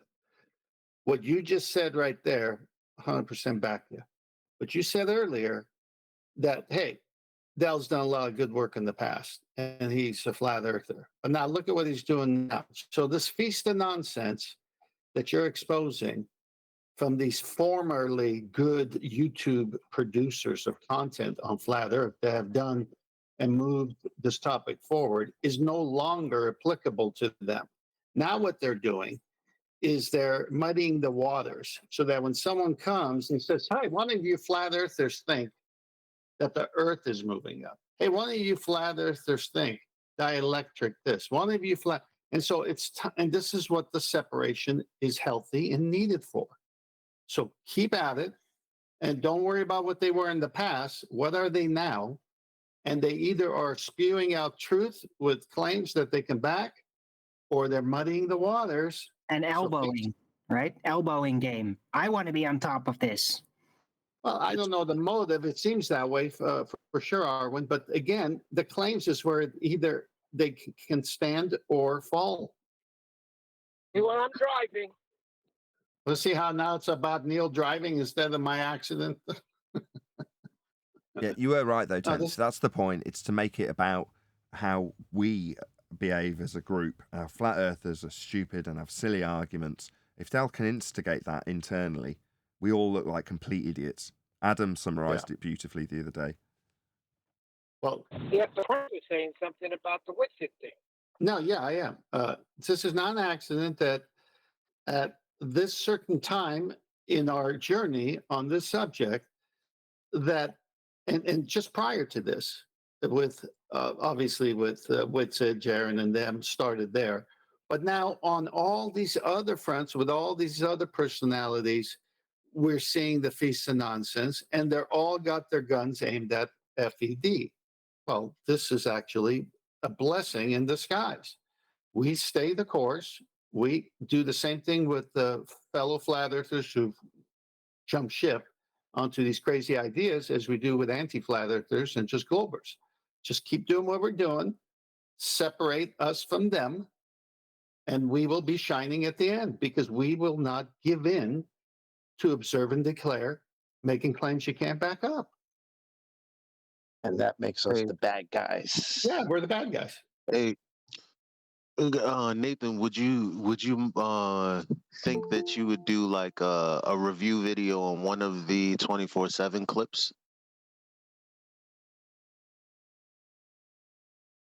Set it up, Eli. Just say again.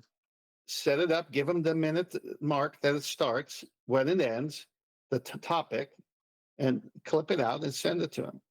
Master League, say review video. Just do what I do. If you feel it's worthy. I did, but I got ignored. They don't answer. Yeah, but that comes with the territory. You're driving. I just want to do a couple of minutes of it. Yeah, because If you said it's hang just on, Eli. basically Hang it's on, just Eli. basically what we do except over there, and it'll give the audience like a sort of reference for there's more people that argue like us than there is like these idiots like Dell and them. Like, We set a standard. Well, let me just finish my thought with Neil here. Neil, you said it. I saw it. You wrote it down, but you didn't post it, and you didn't say this minute mark to that minute mark. That's what you need to do if you want it done. Yeah, because it's just if you just listen to, I'm going to leave it to your judgment. But some of them I did, but I set them in QA. No, but I don't go and listen to an hour, 2-hour debate. I do my own, and you guys, like Eli, will do his own, and you could do your own, and you could say, this part of this 2-hour video debate, please cover and give the starting point and the ending point and the topic, and then just post it. And then that way Nathan could just go and be led by what you want rather than, oh, I saw a 2-hour debate, we should cover it. And it's like, well, I'm not going to watch it. I'm not going to search for that part. I got other things I'm doing. And in fact, you guys are going to have to pick up the slack because after this Sunday, I'm gone for 10 days and won't be able to do any of it. So then following this Sunday, next week and the following week, part of it, you guys need to be supplying the videos. Oh, I got some videos. Okay, we'll do the work that I have did. something to say on the matter. Hey, Brian. The video from Red's Rhetoric about measuring the distance to the sun. There was a whole portion of that video, I don't remember hearing it at all for those 3 days, that involved Astronomy Live saying that when he's taken the angle, measuring the velocity, the angular velocity of the satellite through the sky, he says, he shows and says he can't do it from the surface of his globe. He must use the equatorial plane at equinox. and shows how the line from the center of his globe moves while the center of his globe at equinox, the equatorial plane at equinox, which extends into the celestial plane, making it bigger, moves, making the Earth flat and stationary. And nobody, I don't even think it was on the show, the very thing that was the whole point of me wanting it reviewed. Did he skip So that part? what's going on here? Did he skip that part? Because I provided the I full don't video. know, because I wasn't giving him the video. I said play the whole video. I didn't give him timestamps, the whole video. And the most important part, 1 second, the most important part, the biggest concession was just ignored, or it wasn't even played. Well, my question is to you, because what I did was I posted the whole video and it went for 3 days. Nathan, did you just skip that part, or what's this he's talking about? I don't know what happened. It's like that is the biggest concession in the whole video. Never mind all the rest of it. It's Mickey Mouse compared to that. I don't know. It makes no sense. I didn't hear it in 3 days. I didn't hear that part for all those 3 days. I agree with you, Brian. Because there's We an never actual made it. diagram he puts up for a second, just for a second, and he has to make the concession, but it's only there for a moment. And he shows his globe and a line from the center from the equatorial plane at equinox, which means it extends into the celestial plane, which means it's not a circle confined to a 3959 radius. Have you got it to hand, Brian? Yeah. I put it into Master Bila 1 second ago when I come back. Yeah, let's just do it. Yeah, but it should be on a live show. Brian's right. Again, I'm glad he's bringing it up. Let's review it.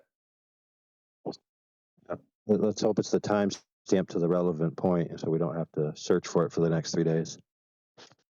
Well, that's the whole point. Someone's got to go and find it. I would think that that's probably the problem, that we took 3 days on one video. So all the concessions we did here, we might have just like skipped right over that one, or maybe it just never got played. You know, who knows? Alrighty. Well, tomorrow will be part 2 from this Edward Current on space-time. So we'll get to his Einstein tomorrow. Go on, Brian. Yeah, I just posted it in there. It's starting at 15 minutes, 30 seconds, and it lasts about 6 minutes. It's the whole 6 minutes. It's right there. He does his best. He starts showing his PowerPoint or whatever it is he's showing, but he tries to avoid it. Not avoid it, but he tries to just go, and we do this, this, and this, and we use equinox from to the year 2000. And he starts talking about equinox now being different from then, but that's only a sidebar. He takes your attention away. He literally You got that, gives Nathan? it away. You got that, Nathan? We could cue it up and do it now.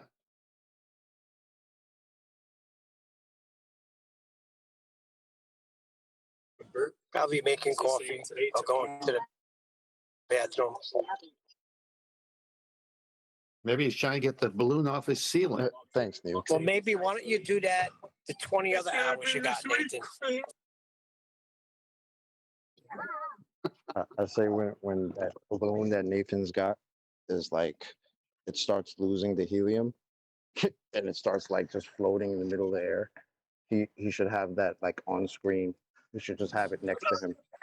Just sitting there. Just go live right for a next whole to show. his head, right? Yeah, just have the camera on for the whole show, or just have the balloon sitting right there next to his Right, face. that's right. Look, guys. With, and chocolate with no strings attached. Oh. That's what Eric DeBay had in his video.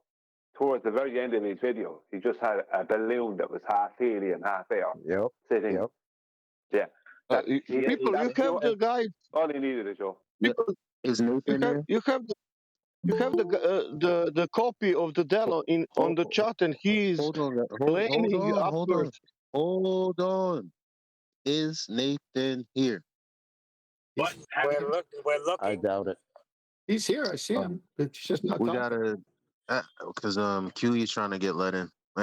Only reason I'm going so hard is because y'all could see me screaming from the chat. Y'all be like, "Fuck that guy." Nathan, let QE in, Nathan. What's wrong with you? He's getting a coffee, dude. Like Never seriously, that, he's not Eli. in the room, or he would. Well, y'all Same crazy? thing Aaron went through. Same thing Aaron went through. Sorry, I had to clear my throat. Eli, is Yakashimi a wild yak? I don't know.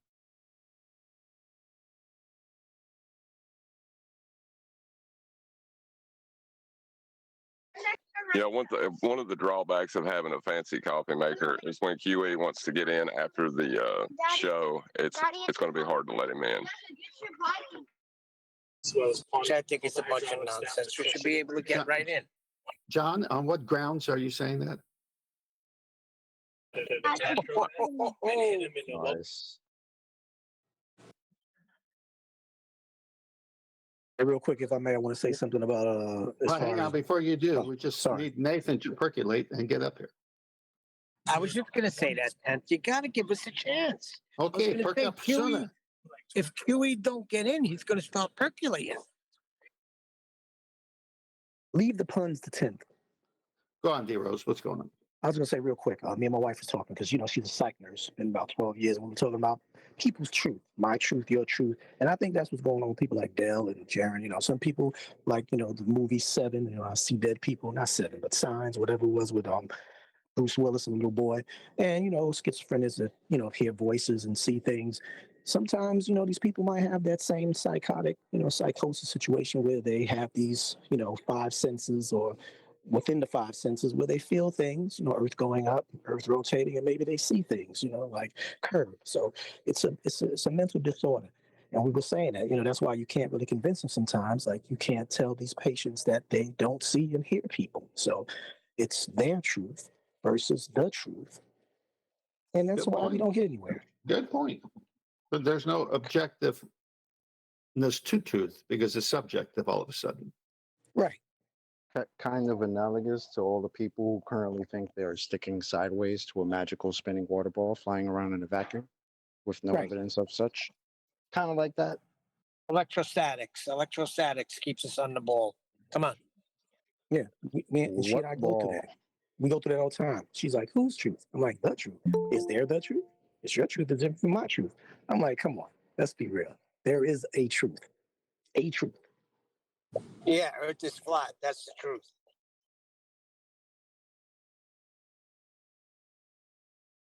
So Nathan, Brian's posted a video that I guess you didn't cover that 6-minute mark. Can you do that? It's in Master B. This is on Reds, right? After you let QE in? Yeah, I have let him in. Yeah, Brian, they told me this morning that there was a major point that I'd missed. So, you want to tell me what it is before I stick it on? Yeah, just give me one moment. He already told us. We're going to play it. I tell him presume the it's at the QE went in? timestamp. So we're at 26:28 or 25:28, sorry. Is that correct? No, it's 15 minutes 30. 15:30. Oh, okay.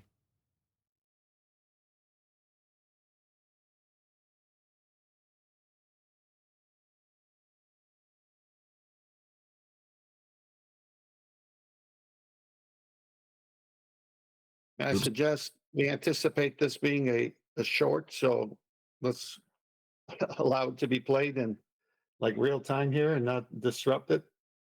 Below that, the spreadsheet calculates what will later be known as angle A in our diagrams. This is the angular separation between the second observer location and the satellite in the sky. We'll discuss in greater detail later how we go about calculating this angle. Right. What are you saying, Brian, that the satellite he shows is really close to the ball Earth? What? You're never going to know. It's gonna keep you up at night if you're watching. Neil, can you tell us? No, he said, I'll jump in. He said it's 6 minutes long, and that's the start. So keep playing. Oh. Yeah, but he can't play 6 minutes right through, right? Oh, 6 minutes. Hang on. I did say give me a moment. I was trying to use the toilet. No worries. Lastly, what we it take is he gives away, right? And he does it in such a way, he's not trying to hide it. It's just he's so used to doing it, he walks kind of through it, but past it fast. He literally admits that they're going to use to get the angular velocity of a satellite, which could be whatever in the sky. They can't do it from the surface of the globe. They must use the stationary equatorial plane at equinox, which means that plane extends out into the celestial plane, which means it's not a circle confined by 3959 radius, and it must be stationary. And he shows a diagram, and he only mentions for a moment how the line from the center is actually moving, whereas his line is moving with the satellite. So he's rotating, but the equatorial plane is not. He's basically stating it's a big flat plane and it's totally stationary, and that's how we do this. You'll hear it. quick look here at some of the output of the spreadsheet. It shows the distance of the target from Florida at time point 1, as well as the altitude over the Earth. Again, this is a circular orbit, so that altitude will remain fixed throughout the orbit. In this case, the spreadsheet is actually calculating the parallax angle directly from the astrometry that we put in as input. Normally, I would use SAO Image DS9 to measure this angle. That's the program you saw me using earlier to make each of the individual measurements. You can also measure the length of a line in that program in order to measure the parallax. But for parallax this large, 16 degrees, it actually becomes unstable and runs into floating point errors, which results in inaccuracy in the measurement. So, to do this better, we're actually calculating it directly using spherical trigonometry based on the astrometry. We'll get into that a little bit later. The math is actually the same as computing angle A, and we'll discuss that in a later section of this video. And speaking of angle A, again, that's the angular separation between the second observer and the target. This angle is computed using coordinates that are actually precessed to the equinox of date. You see, when we did the astrometry, that program is giving us the coordinates at an equinox of J2000. That means the axis of the Earth as it was in the year 2000. But we're now in 2023, and Earth's axis is slowly precessing over time, as I showed in my previous video. He's just admitted there, right, that they're going to be using equinox. And when he shows, I can't see it, so when he shows the diagram of a globe, right, it's like the latitude and longitude grid as and longitude grid as a globe. Watch the two lines, the blue line from the center, and he kind of says it kind of offhand, not realizing what he's saying. The blue line from the center is moving, whereas the red line that is his location is moving with coordinates they're actually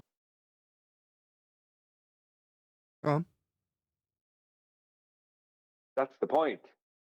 He's showing how this is done on a huge stationary plane at equinox. And he literally says in a couple of minutes, it can't be done. He can't do it from the surface of his globe. To altitude azimuth coordinates. My spreadsheets take this into account for each time point used. I did this not only because it's technically the correct thing to do to get to the correct answer, but also because I've previously demonstrated the phenomenon and shown that my calculations agree with how the precession is actually causing our axis to move over about the last decade of time. Precession is computed in each of the precession tabs in each of my spreadsheets. You can do the calculations yourself without accounting for precession. You see where he's talking about precession.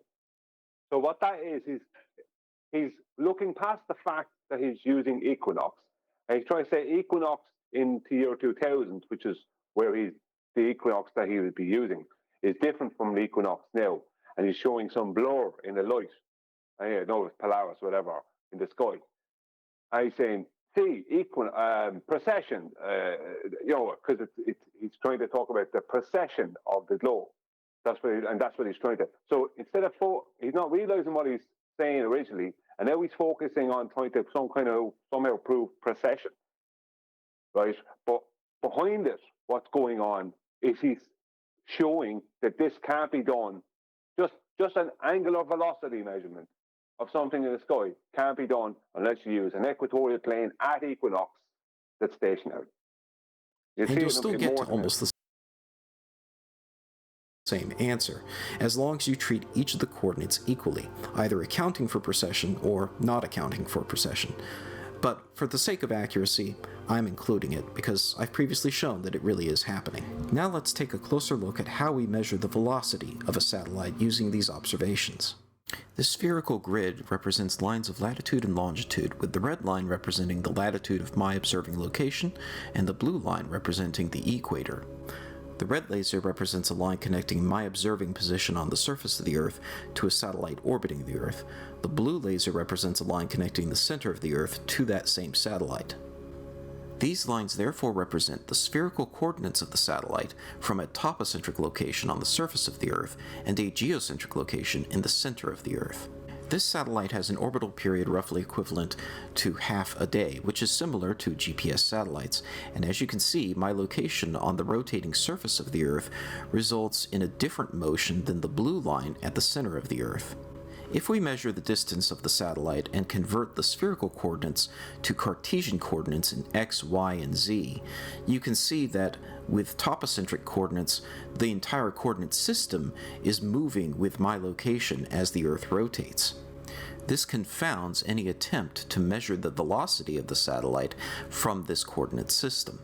So instead, we need to translate this coordinate grid to have the origin at the center of the Earth, converting these coordinates to geocentric coordinates. When we do this, the coordinate system remains fixed, and we can easily measure the velocity of the satellite relative to the Earth. This is when it's flat. When it's flat. So we can easily measure it with reference to the Earth when you're at the center of a geocentric Cartesian grid, and it's flat. Well caught, Brian. Why didn't we get that earlier? Maybe we missed it between... And not rotating. That's not rotating, correct. Well, how did we miss this? I don't remember this.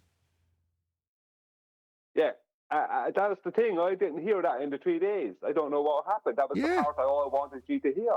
Yeah. Because I don't know how that maybe happened. it's said with such a convolution that it's like it's meant for us to not really hear that, because literally, if he was just going to say it in plain English, yeah, we're going to use it flat because it doesn't work when I use my fancy spherical trigonometry.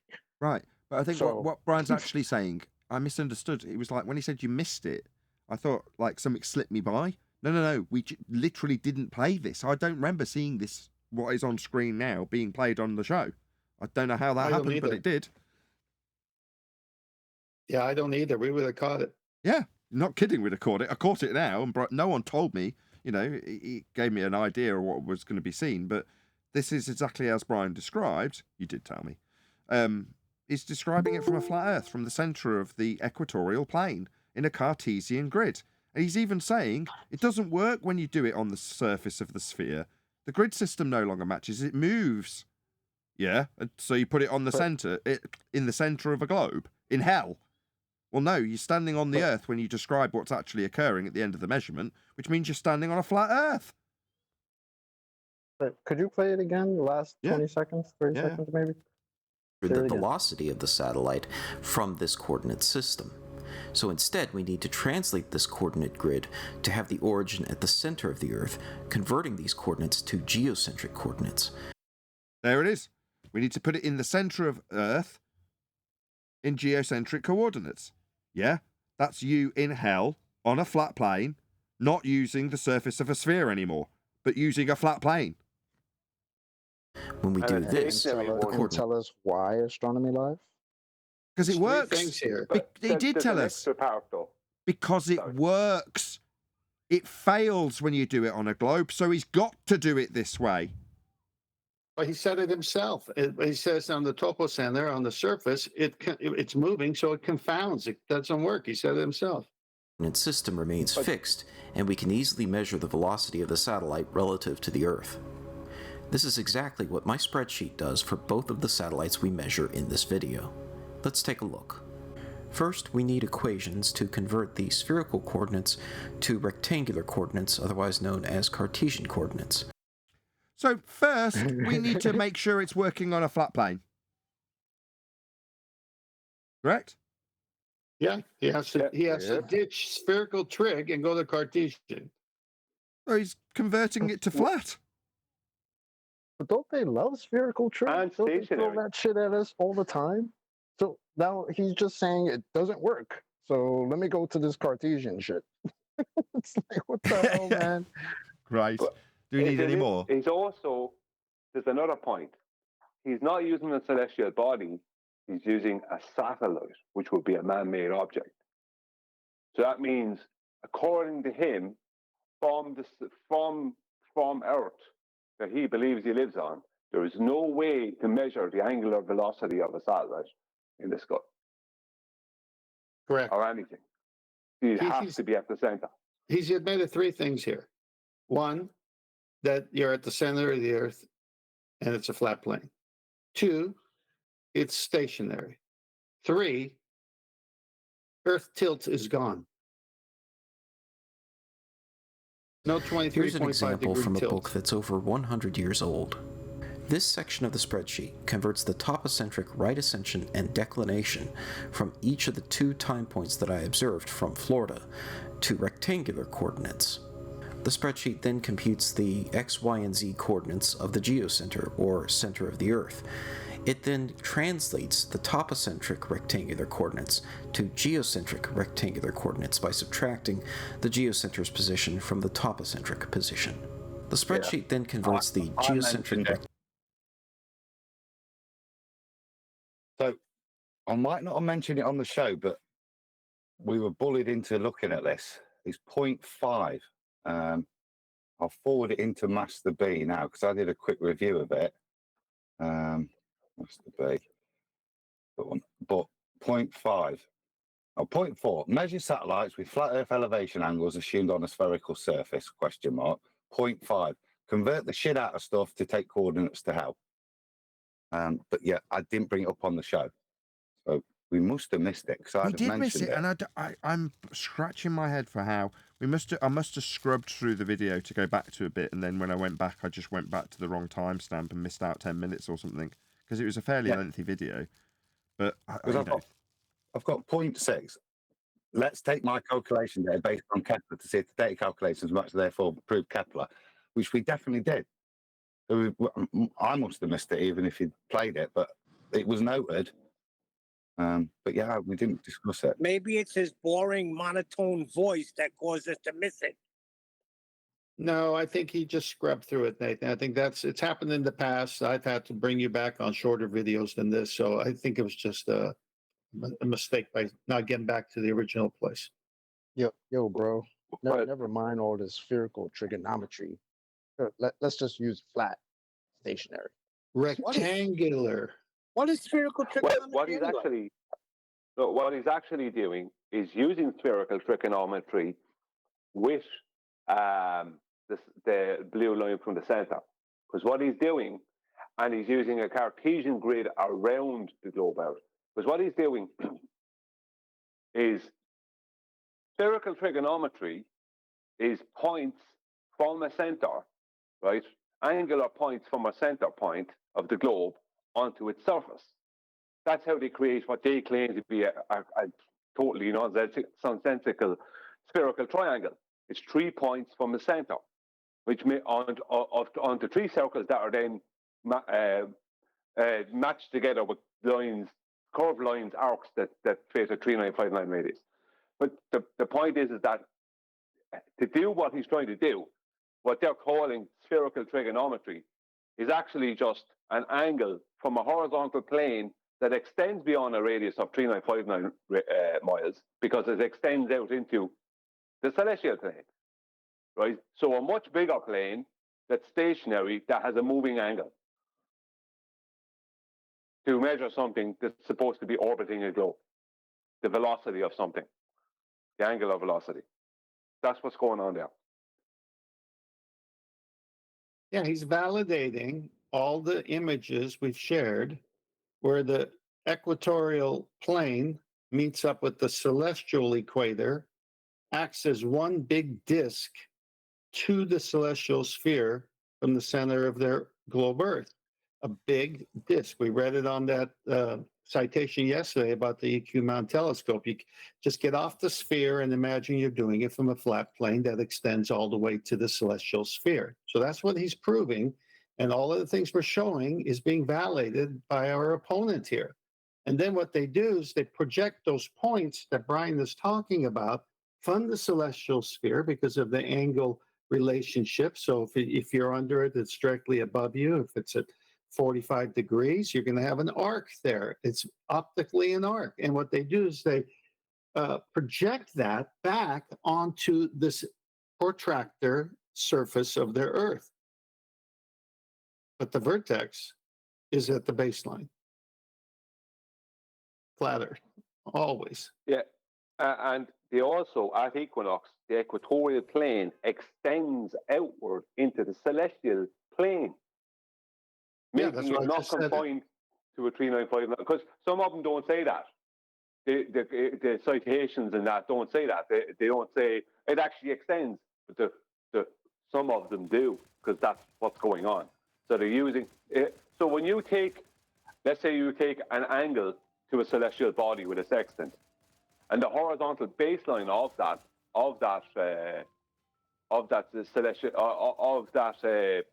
between the observer, and the GP of the celestial body, that extends more than 3,959 miles, then that means they can take that line and extend it past what their radius will be out into the celestial plane, and then make a straight line up to the celestial body, and then the angle from the center out through their globe to that point on the celestial dome, and then use that measurement then as an arc, claim that's an arc measurement.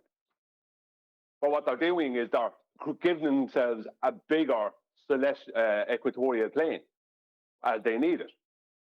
Yeah, I posted the pictures for Nathan to go over while he was talking, and it shows exactly what you just described. Yeah, I'm sorry for coming in hot there, but that was just important for us to see that, because that is...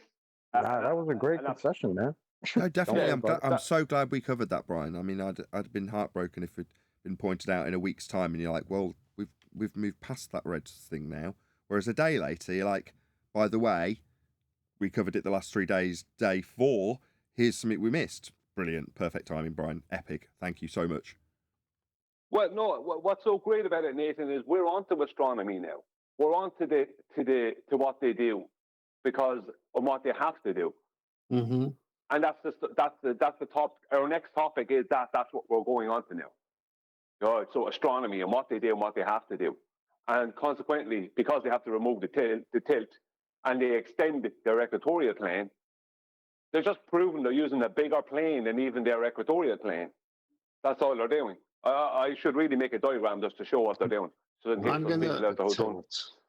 I'm posting 2 pictures in Master D. If you want to show them, Nathan, I'll comment on them with Brian. Brian, go to see if you can see it. Yeah, if you look at that picture that Nathan has up now, so the one that was just there a second ago, Nathan, with they had a person in the center of an equatorial plane kind of thing.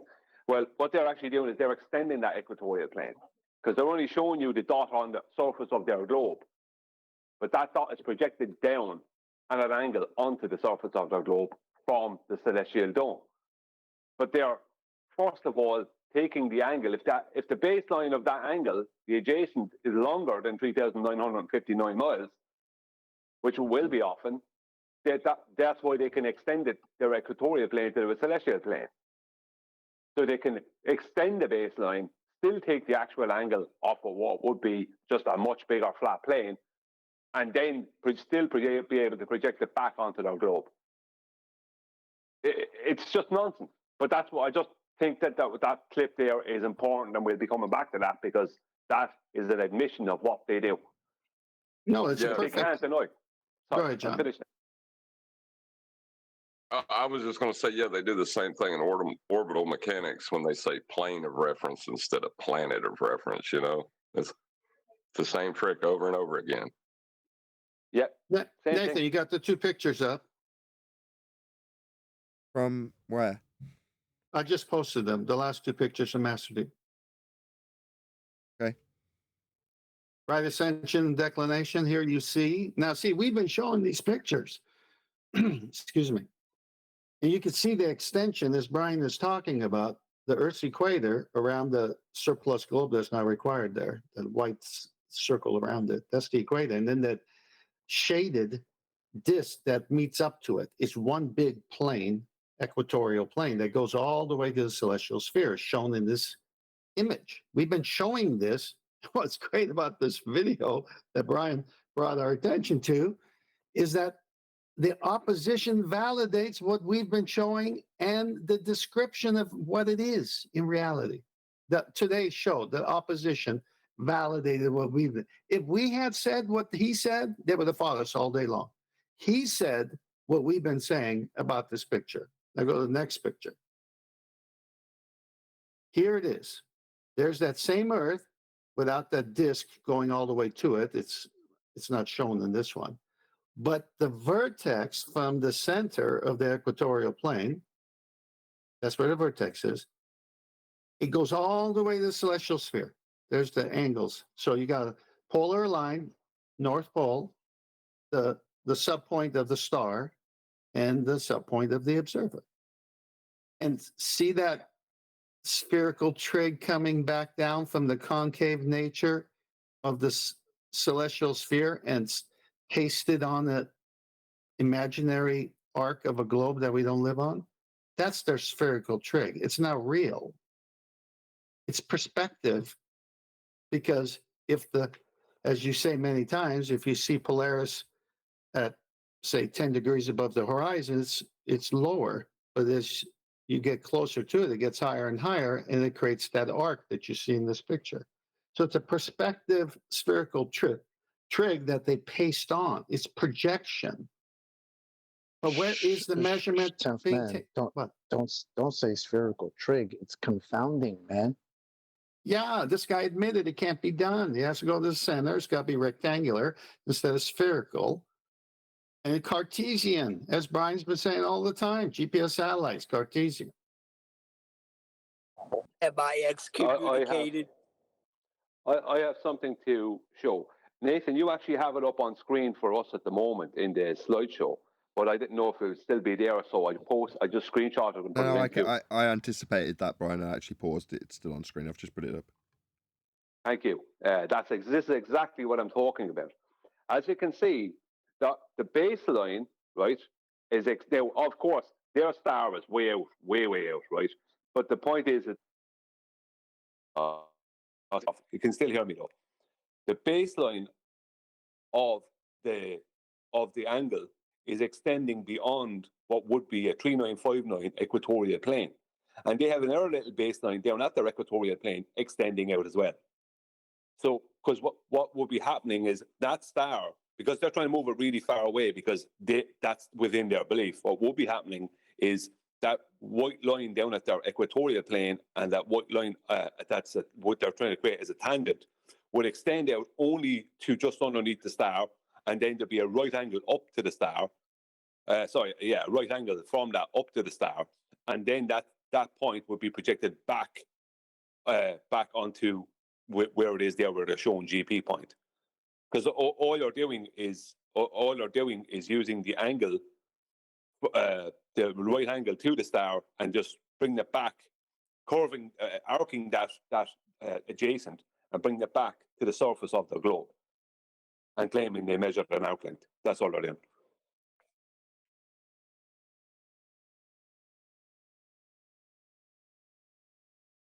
Huey's a funny guy, man.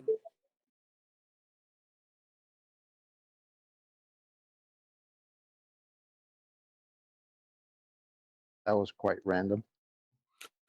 No, because I'm reading in the chat.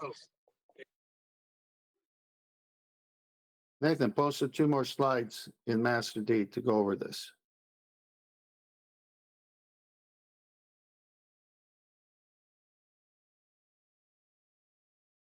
You got one of the protractor? Yep. Okay, see that protractor there? See that origin part? You see that little half hemisphere just above origin part? Just pretend that that's their northern hemisphere and that baseline is the equatorial plane. Just pretend. Okay, and then the outside of this protractor is the celestial sphere. This is what's happening. Nothing more. He just told us on the video, it can't be done from the top of center curved surface. So they got to change it to Cartesian, and they got to go to the center of the Earth and mirror what you're looking here at this protractor. All they've done is made the outside arc of the protractor the surface of the Earth. That's all they've done through their imagination. Nothing more. The angles hang on. The angles are the same. Nothing changes. You need a baseline. Go to the next slide. Now, I think this I'm on slide, the wrong. I think I'm on the wrong slides. They've come out of order. I'm getting them in the order of photographs rather than the order they've come in. What's the next slide? Because I've got my The RAM on the boat. next slide. no, the boat on the globe with the right angle triangle. That's not. Just carry on with your example. I'll figure it out. No, you gotta show it. It's the boat. The famous picture of that navigation site where he's got the boat with a right angle triangle over the surface of the Earth. It's 2 slides after Brian's. Yeah, I just tried to tell you that I haven't got that, but okay. Okay, I'm gonna send it to you again. Okay. All right, but in the meantime, I was saying that the other day, and you told me no. They admit that they're doing this.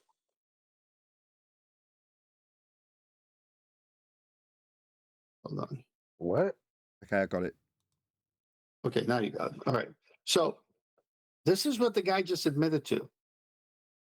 It can't be done. This is what he needs to do. He can't do it in the topo center on the surface. He's got to take it to the center.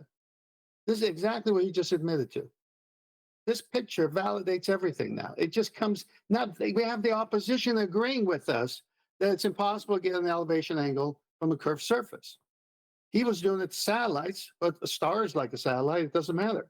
The whole point is this picture shows you need a right angle triangle with a baseline, and on the baseline has to be the GP of the star as well as the observer, and it can't be bending away. So what do you have to take it?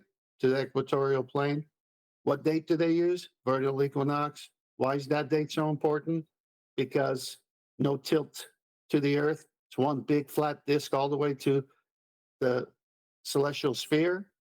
And you use that date for all your star coordinates because it's a reference for a sky map. Now the terrestrial map, like the Alt has, where it's observer dependent. Isn't it funny how they always have to take away the very things they believe in to make their arguments? Like, why would they take away their own tilt? They're the ones who believe it. I took an image the other day, and I'm going to show it to you, where they show it. Let's see. I got one. Yeah, here it is. Coming your way. I think we'll do it.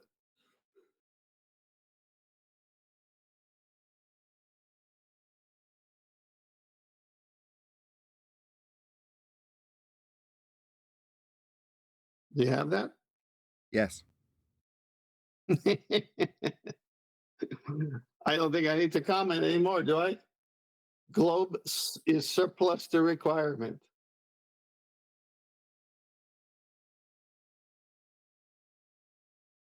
Sun is moving over, transiting over a flat disk, a flat plane. Well, that is special relativity. That space is a flat plane. At least in our local solar system, flat plane. That's what special. But as far as I know all of it, that's the point. It's like it'd be like I gave an example of it. It would be like having a load of ball bearings of different sizes or something floating in Mercury. You know, they're all the center of each one of those. The center of each planet, star, moon, whatever, are all aligned with the center of everything else. Are you referencing the plane of the ecliptic? But that's the point. Like the sun there, the center of their sun there is in the in a direct horizontal with the center of the globe. The same with Mars. The center of Mars is in a direct horizontal with the center of the globe and the sun. They're all on a flat plane. That's what Einstein states. That's what they show. Now, not that means anything to us, but I'm just saying that space is a flat plane according to Einstein, or at least local space within heliocentrism. Yep.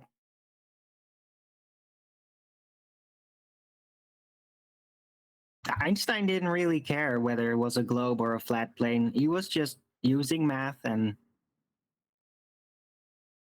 yeah, using a flat plane works. Isn't the entire universe flat according to these people? Yeah, maybe it's just the entire universe. Yeah, totally The flat. guy just admitted. Thank you, Brian, for bringing that to our attention. The guy just admitted it's the only way it works. The universe is only flat when you zoom out from a point, right? The curvature is from our localized position, according to Einstein. Oh, we can zoom into the universe that we're in. Really? No, zoom out from the universe you're in. Oh, because that makes it much better. Thanks. You're welcome. Well, I got news for you. I got news for you guys. The only zooming you're going to do is the limits of gas pressure. All I want to do is zoom, and a boom, boom. We're in a closed system. Well, even in Chocolate's description of the zoom, and a boom, boom, that's obviously a reference to gas falling down. Obviously. See that he gets done.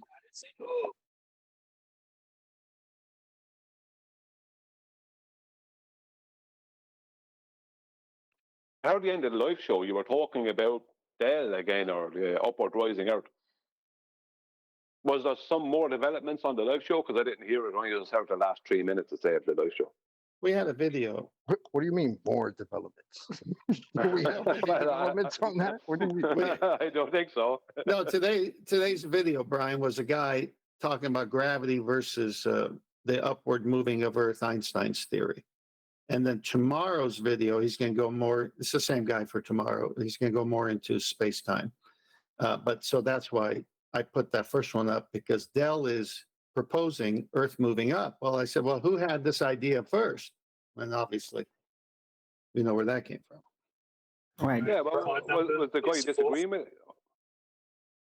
Sorry, just 1 second. Was the guy disagreeing with Einstein, or was he just detailing his equivalence principle? No, he hasn't detailed much. Hope perhaps tomorrow's video he might. But what he detailed was, as he was growing up, he always thought of gravity as a force.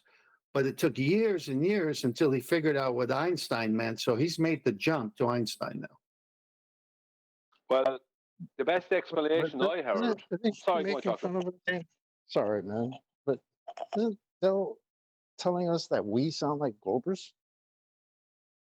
But yet he's quoting Einstein and saying things like saying the Earth is stationary is an incredible claim. Yeah, ballers out there. Where are we right now? That's science. Well, see, you don't have to prove something isn't moving, right? That's something you do not have to prove. You know what I'm saying? Like it's not really a claim. You don't claim negatives. That doesn't make sense. You need a positive claim. So it's kind of like when the Globers say, look at all this nothing that's happening right now. That proves that we're moving in like 25 different vectors, right? So it's the same thing now. Look at all this nothing that's happening. That proves that the Earth is moving upwards. Are we serious right now? Yeah, well, Dell said there has to be a mechanism, though. For space, right? Just like the universe is only flat in pseudo-Riemannian force space, right? It's not literally flat. It's flat in there. What's the mechanism? What's the mechanism? The thing is, like, if you're obviously right not moving, why would you have to, like, what Dell is basically saying is you must prove that you're obviously not experiencing movement, right? Everyone is obviously not experiencing this movement. So that's the same thing as the ball are saying you must prove the Earth is not rotating because you're not experiencing angular velocity. You're not experiencing these things. So why would you need to prove that they're not happening? Well, if you're in a moving car, if you're in a moving car looking out the window, then you claiming that you're not moving, that would be a burden on you then, because you obviously are. You are moving, right? But if you're not moving, then how could the burden be on you to prove that you're not moving? It's not. It's a It's not. fallacy. No, but it's based on the presupposition that Oh the God! movement, that Based the on the vertical movement is caused by. Shifting. It's a fact. There's two fallacies in there. How many times I got to write this down? Oh, I made it. You were totally right. You were totally right. God. All right. Hey, Kiwi. What's up, brother? Well, what they do, and is they say the Earth is moving, and we say, well, then we would experience Earth-based Coriolis. They say, oh no, we've changed the meaning of that to mean weather patterns. What they do? They smile in your face. Well, they stab you in the back. Will you guys allow me to do a Dell win? For an instance? Whatever you do, don't become Delwyn. Yeah, I won't but I mean, I can understand why he's doing that. Like, because he thinks that everything moves vertically up and down, density, all that is because it's all He doesn't think that. But he doesn't think that. No, he does. He admitted the other day to me that all density differential effects and weight are nullified. They don't exist. They're just apparent. That's what he admitted. That's just being really sloppy with his explanation, because what he means with that is he has it on a video replaces it. It doesn't nullify it, replaces it. That's the point. Yeah, but that nullifies it. That's the point. It nullifies it. It's only apparent. Have you It replaces it. It doesn't nullify it. It does because it doesn't exist then. One second, Ted. No, it's an explanation as to what density is. Don't like, exist. what causes it. That's what it's supposed to explain. But yeah, you can't prove it. You can't very manipulate anything about it. You can't change it. You can only claim that moving shows how it all must be like that. But that's not what he said. You're not sticking to what he said. He admitted the other day, it's on the audio, he admitted on the after show, when I went through it with him, that density differential effects and weight are nullified. They're not part of his claim. And he even has a video where he's stating this, where he says, if the Earth wasn't moving up, then the water would just be one big clump sitting above the Earth. That's right. Now, he's just water has bad at density, it. so density would be coming down. What? He's just terrible at arguing his vantage point. He's just messing it up. Arwen, shut up. I can do a better job than you, Dell. No, Arwen, stick to what he said. What you're doing is convoluting his claim, and that's helping him. His claim is very simple. There is no density differential effects, and there is no weight. Those two things don't actually exist within his paradigm. And that's the debunk of his paradigm, because we can show that these things exist. It's just a really sloppy way of saying what he's meaning. Arwen. Yeah, Arwen, it is. Arwen, you're not listening. You're not listening. Because you have your own version of what Dell's thing is. You're on a whole other point. I actually understand the whole back. Give me a minute, please. Arwen, you're on a whole other point that he's not even talking about. You're making a separate point from your field of view on what his point that Brian is correctly representing.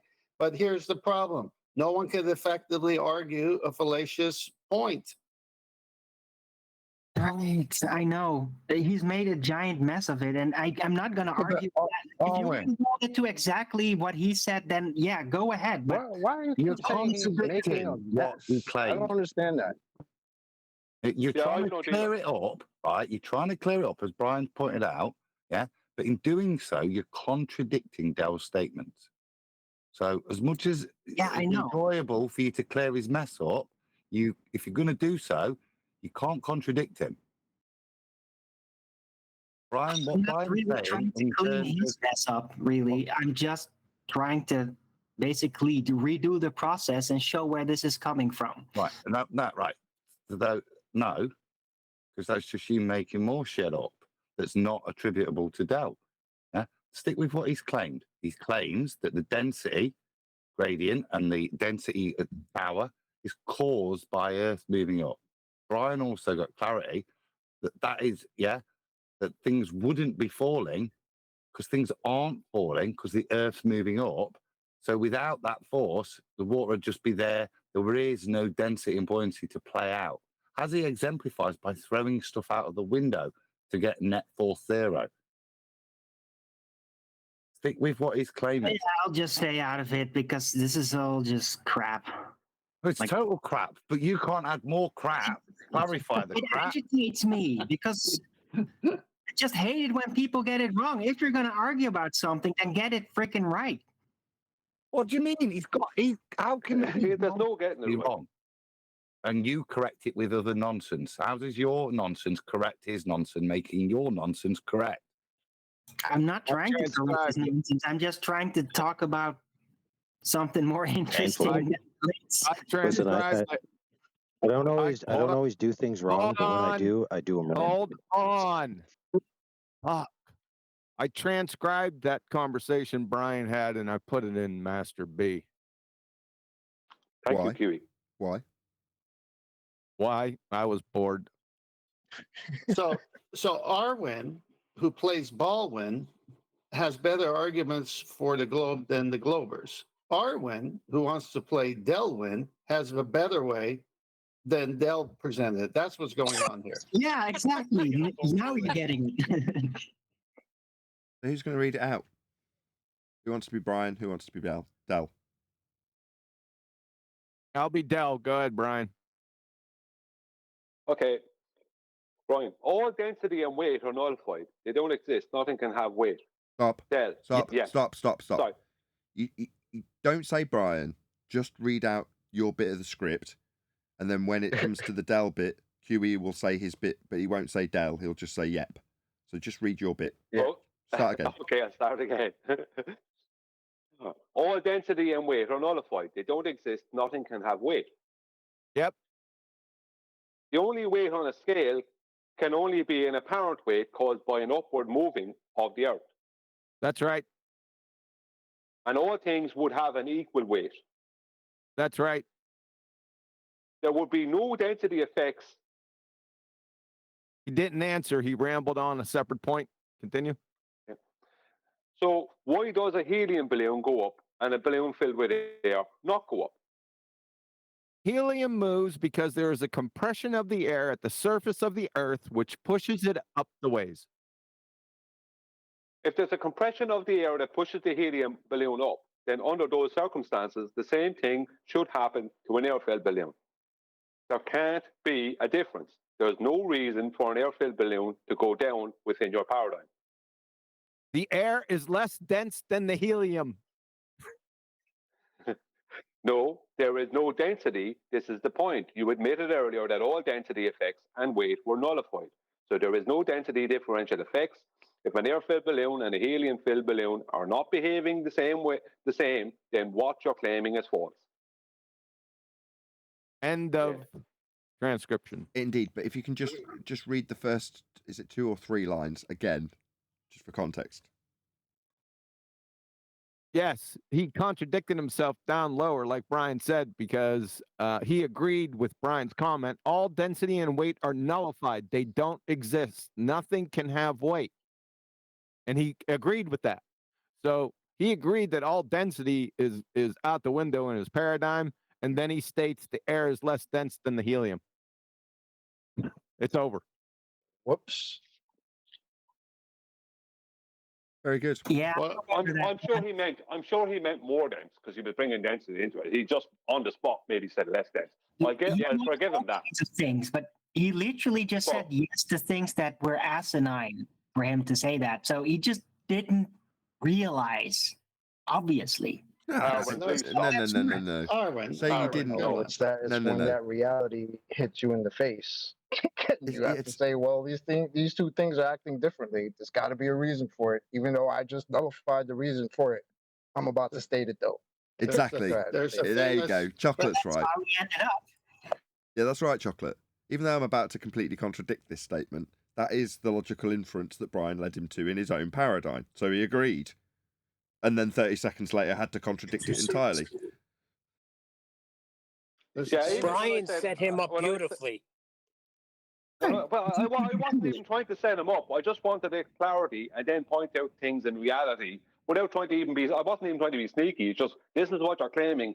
Well, this is what it would be. This is the implications. Like when I said, and all things would have an equal weight, he said that's right. Now maybe he wasn't thinking about that because I'd say he hasn't thought the claim out. But that would mean nothing has weight because you don't have inertia. You don't have weight. You don't have anything. So everybody weighs the same on the scales. Me and Nathan can stand on the scales and weigh the same. Weighing scales is pointless because nobody has any weight. Nothing has weight, if you understand what I mean. And he just let it play out because he didn't understand any of it. He didn't oversee the consequences as you do because you are very smart and he is not. What's the next step to his reasoning? Well, Needs hang on. weight. Let's not. Before we leave off this, Hold on, 10th. Hold on. Yeah, go ahead. Hold on. AI was shoved in the sidelines about 10 minutes ago. Go ahead, AI. Okay, he needs something then if he doesn't have weight in his view.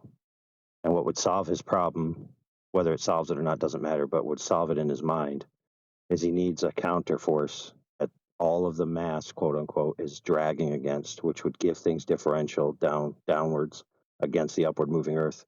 Now, where have we heard of an idea of space offering a drag before?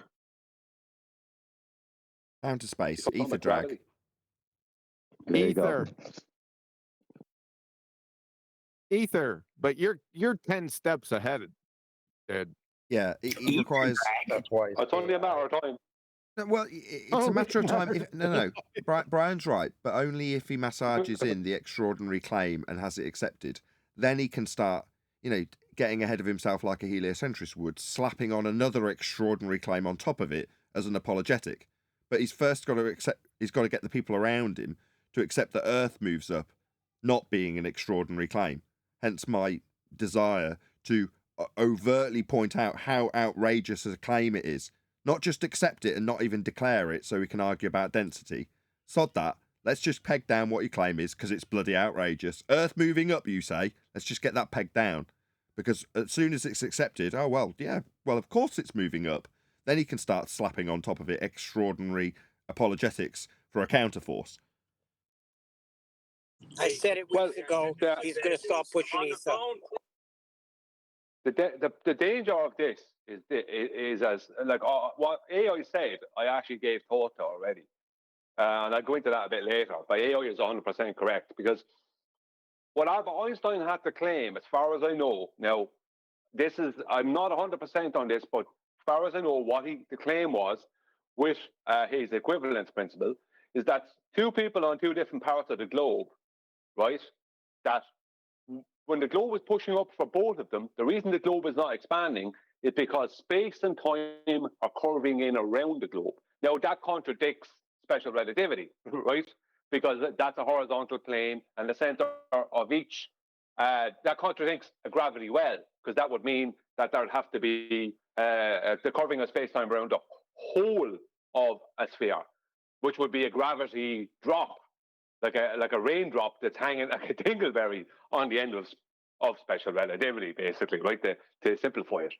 But that's not the claim. The claim is a gravity well, because a mass curves space and time, creating a gravity well, not completely covering the whole lot. But that is kind of part of what he was trying to explain, as far as I know. But it is. Go on, Kiwi, come on. Yeah, with JC23. in Discord. Are you there? Are you some type of clown? JC. Yeah, I'm here. Present your case. I thought I squared you away last night, but you keep persisting on your fallacious horse shit, talking about laws of physics. Can you please state your claim right now? Well, I already did in the chat.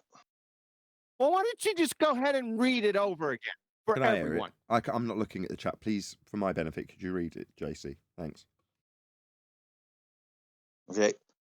Yeah, it's a necessary antecedent relationship based on a fundamental law of nature. What is? The upward motion of the earth. The upward motion of the earth. Yes. Is correct. necessary antecedent to what? To what we observe, a downward compression of densities. There you go. Density. There you go. Density doesn't exist within all density differential doesn't exist within that paradigm. There is no weight. Even Dell admitted that. There's no weight That's without why the when- motion. No. Yeah, he was incorrect. No, there's Hold no on a weight second, at I'm all. just There a is no bit- weight because there is Before no we go down. on You grilling understand? him, I just need to get something clear. I think it's an antecedent, and the antecedent consequent relationship relies upon the upward motion of the Earth. What upward motion of the Earth? The upward motion of the earth that must exist in order to have a downward compression. It's based on the law of action and reaction. There is no. You can't have a down if everything is an up. Do you understand? And there is no What are you- law of what are you action and talking about? reaction. That's Newton. There is no down. Was he trying to invoke cause and effect? Was he trying to invoke cause and effect with Yes. action and reaction? Yeah, I was waiting for someone to pick up on it. When he says action and reaction, he means cause and effect. Yeah, but JC, do you realise that there is no down within your paradigm? No. It's only down is only a paradigm. Brian, I know you want to get to it. We've Okay. just all I know where you're praised going. you. I'll shut up. I know where No. you're going. I just want to, like last time, you're ahead of the game, aren't you, Brian? You know it and I know it. Everyone on the panel knows it. Yeah. But the audience isn't there yet. So, yes, your praise is still warranted, and we will get to that point. But we've got to start slower with him, right? We've got an antecedent consequent relationship, otherwise known as, what did he call it? Action and reaction, aka cause and effect. Okay, my question to him was, what upward rising Earth? And you're saying, well, it's the obvious cause of the effect that we experience. Okay, so he's saying IV would be Earth moving up. What's the DV, though? You're saying a compression effect. Once we've established the action, and that in this instance it's Earth moving up as the action, and the reaction, that's the phenomena or effect that we're seeing. So if we can just establish what the effect is, we can formulate this, can't we? So what are you saying we're observing? Talk about compression, you said, JC. You're doing a better job than Dell, by the way. I just want to praise you. You're doing a better job than Dell. The further down you go, the more pressure you experience. Yes, that's true. Correct. That's not. You're saying that. And can you sorry. Can you Go put ahead. it in terms of something happening, actually an occurrence that I experience? Are you talking about hydrostatic pressure now? No. Just let me lead him. So when you do that, it's because you're moving, you're causing something to happen. But if you can give it me, I'm trying to lead you so you do a better job than Dell.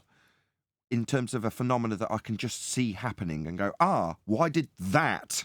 That's what I'm asking you. Happen.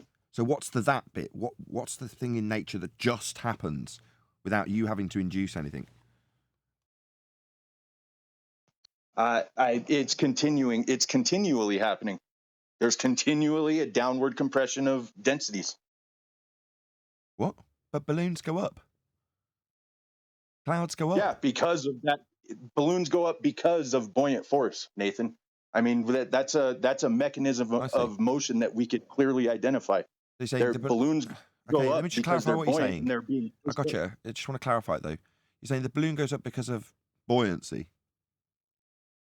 Yeah, that's a clear mechanism of motion that we could identify and observe. But buoyancy is a description of an effect relative to the density of the medium the thing you're watching go up happens in. In the density column, the reason the oil sits on the water is because of buoyancy. Sure.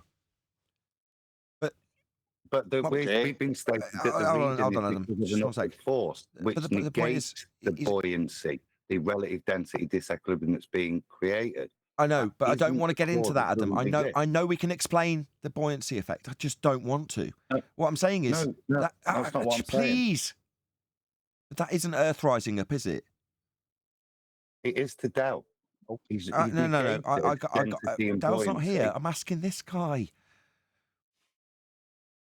The effects of buoyancy, regardless of whether or not I'm going to stack them up like it's my claim, as much as I want my panel want to, I am not going to do that.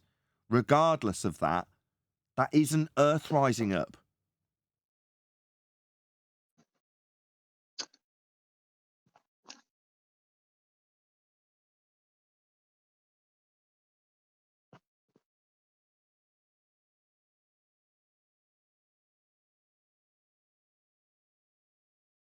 Alrighty then. Sorry, I was distracted for a second.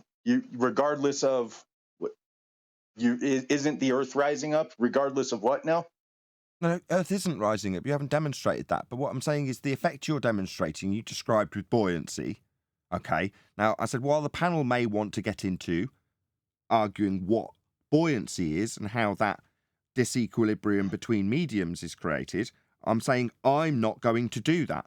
I'm just saying, okay, you describe it with buoyancy, you, not me, but that is not Earth rising up. Okay.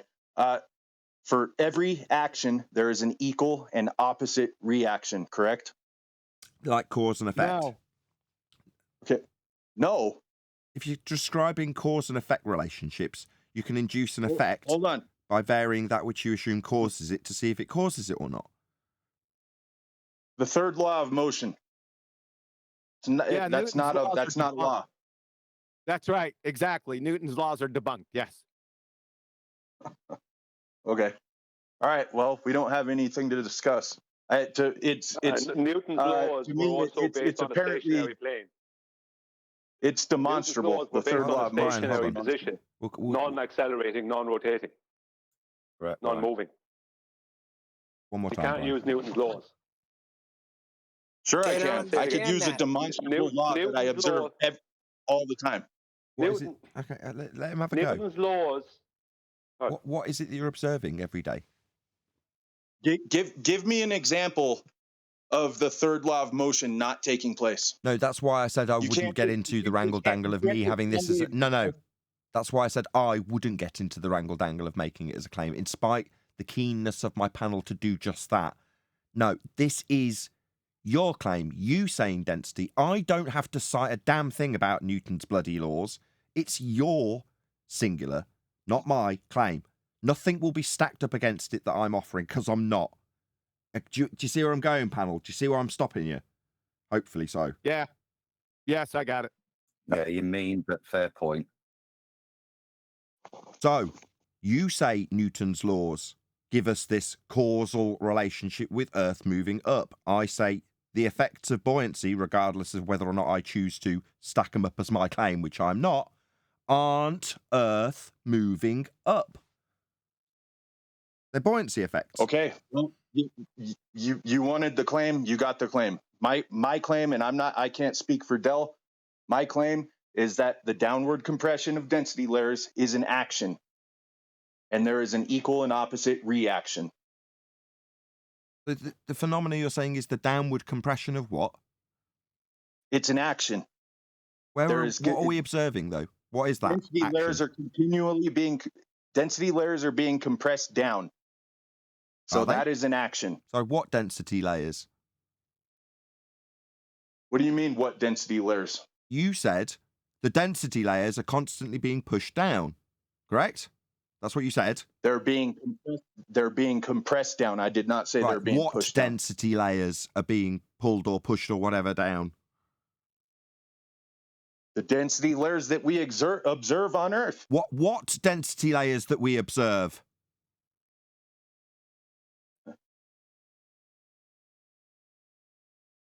What's your point? Density of what? Hello? Give an example, is what Nathan No, is no, asking. no. Give an example It's all of right. these I'm density layers. capable of leading this guy. It's all right. What I am not capable of is keeping every one of the panel members in check while I try and keep him on track. Oh, again, you tell me what density layers. They're your words for your claim that apparently has a causal relationship and mechanism with Earth moving up, because we've always got the density layers showing us something. My response, what density layers? The density layers that increase as the further you go down. The further you travel down, the more pressure you experience. That's pressure. Correct? Sorry, pressure. You mean pressure? Sure. No, that's described with pressure, though, isn't it? Yes, in a downward right, direction. So not density layers, but in fact gas expansion into a volume, which would be gas created at ground level expanding up and out into the availability of volume. That's not a density layer with an upward rising Earth counteracting it. So again, I'll just reiterate my point. That is not Earth rising up or a reason to justify your belief in an outrageous assertion that Earth rises up. There are no, quote, density layers being squashed by an upward rising Earth. What the bloody hell are you babbling about? You mean pressure? That's just described with pressure. Not upward rising Earth. That's bollocks. What the hell are you babbling about? Pressure? No. That's not upward rising Earth either.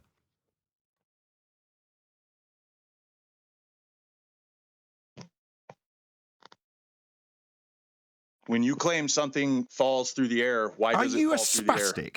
I didn't claim anything, did I? Did I not make it twice and to my panel and you explicitly clear that I wasn't giving you any claims to sink your teeth into?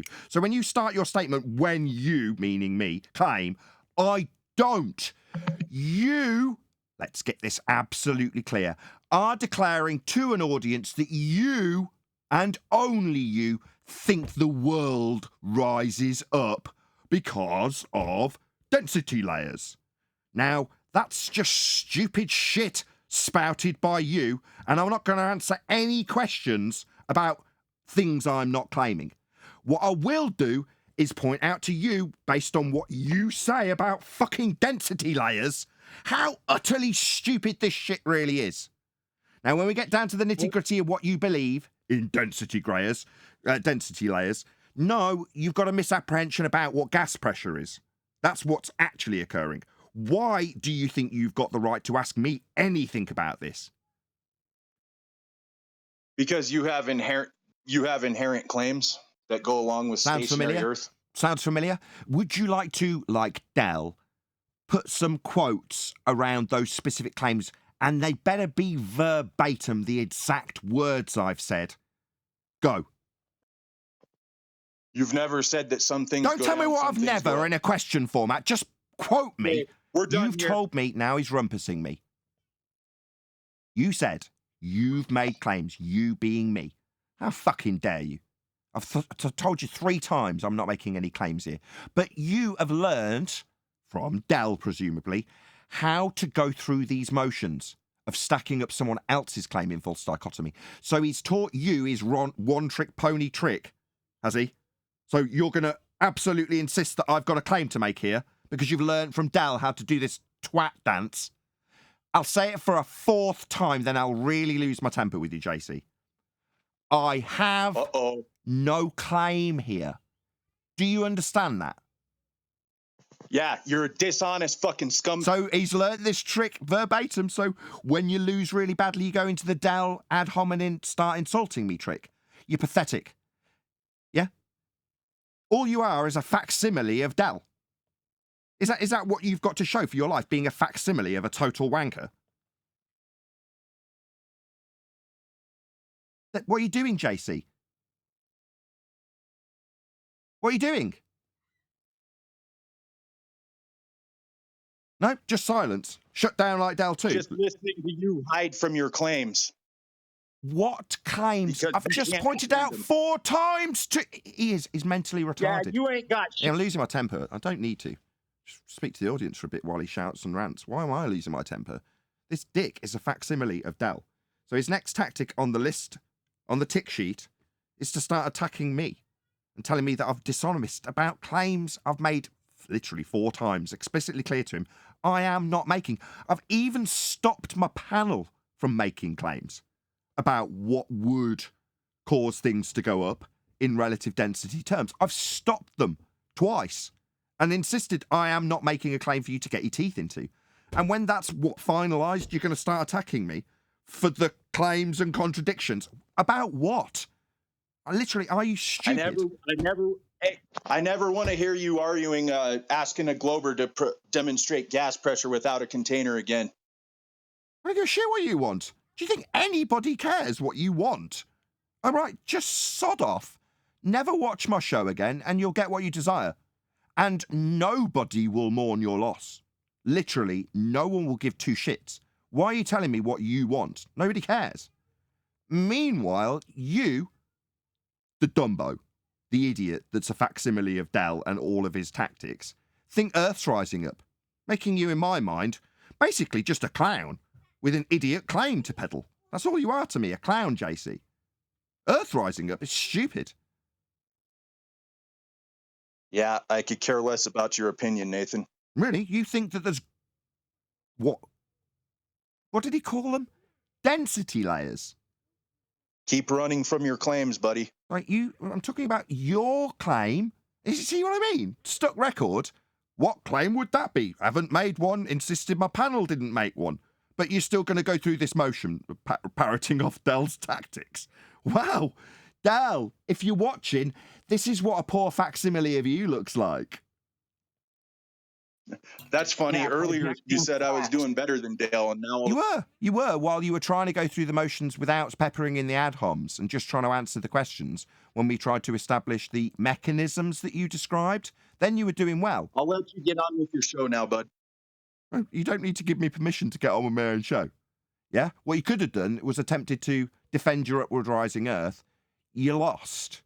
Pretty much at the same point Dell lost, just without telling me that I was going to be exposed, I needed to remove tampons, I was rich, hearing a feigned apology. You skipped all that shit, which is why you did better than Dell, JC. You still lost. You still had me pointing out the absurdity of your upward rising Earth and how it fails in every respect, and having you led to the point where it failed, where you then launched into ad hominem attacks, just like Dell. Hence me calling you a poor facsimile of him. Like, all you've done is watch a load of Dell and then repeat his actions. It's pretty sad.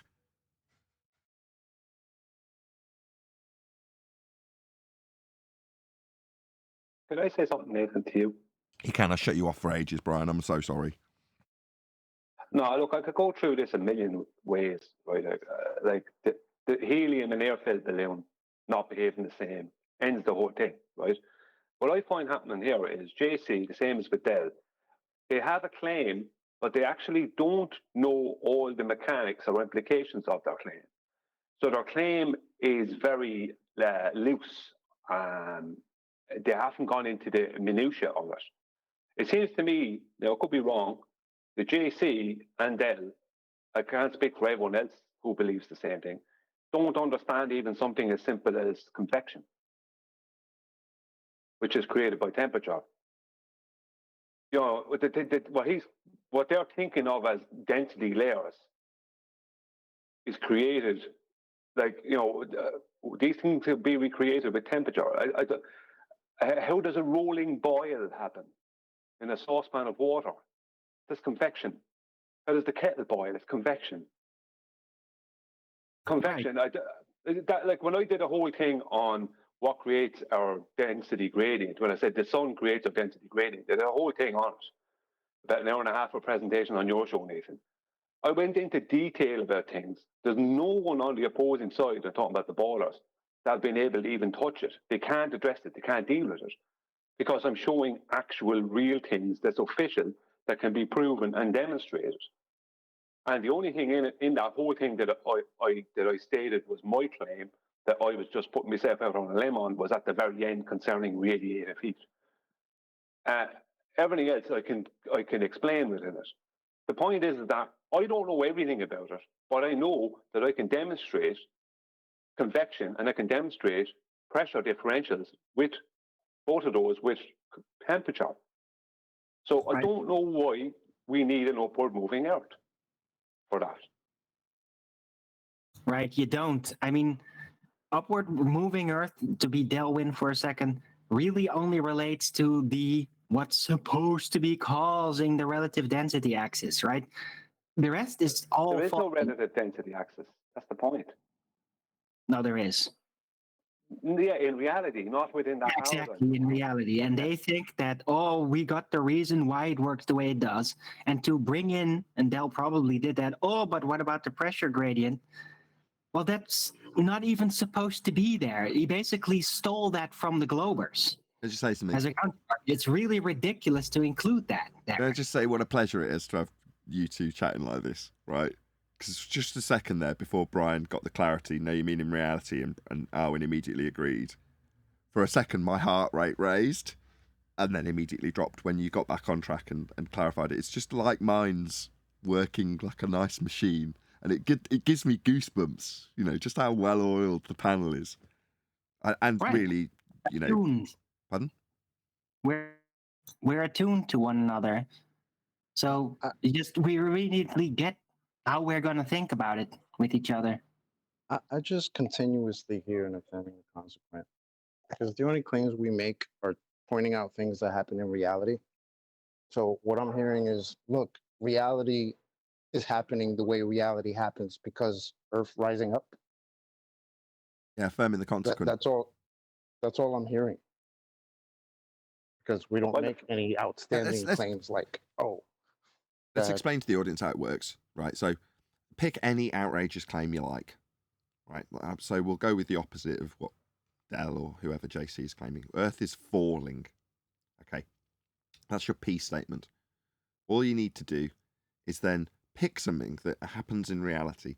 So it doesn't even have to necessarily be directly associated, so long as it's something that occurs and you can demonstrate to occur. So we're going to say Earth falling, but the more random, the better. Just name something, anything that occurs in reality. You can observe. Systems of design. Say again? When I drop my pen, it falls to the floor. That's not natural. Like a tree leaves falling or something like that. Just something that naturally. An apple falls from a tree. Yeah. A mudslide falls over with a waterfall, and then the density gradient. Waterfalls, apples falling from tree. So you just affirm the consequent by inserting something that you can observe. So Earth is falling. Obviously, we wouldn't have waterfalls plummeting towards the ground if it wasn't for the fact that Earth is falling with the greater density of the waterfall. Therefore, obviously, Earth is falling. So you just take the thing that's going to occur always, say that either that wouldn't happen if it wasn't for the fact that Earth was falling, or say that that is happening because Earth is falling. Doesn't matter which. So Earth is falling because waterfalls. There's waterfalls.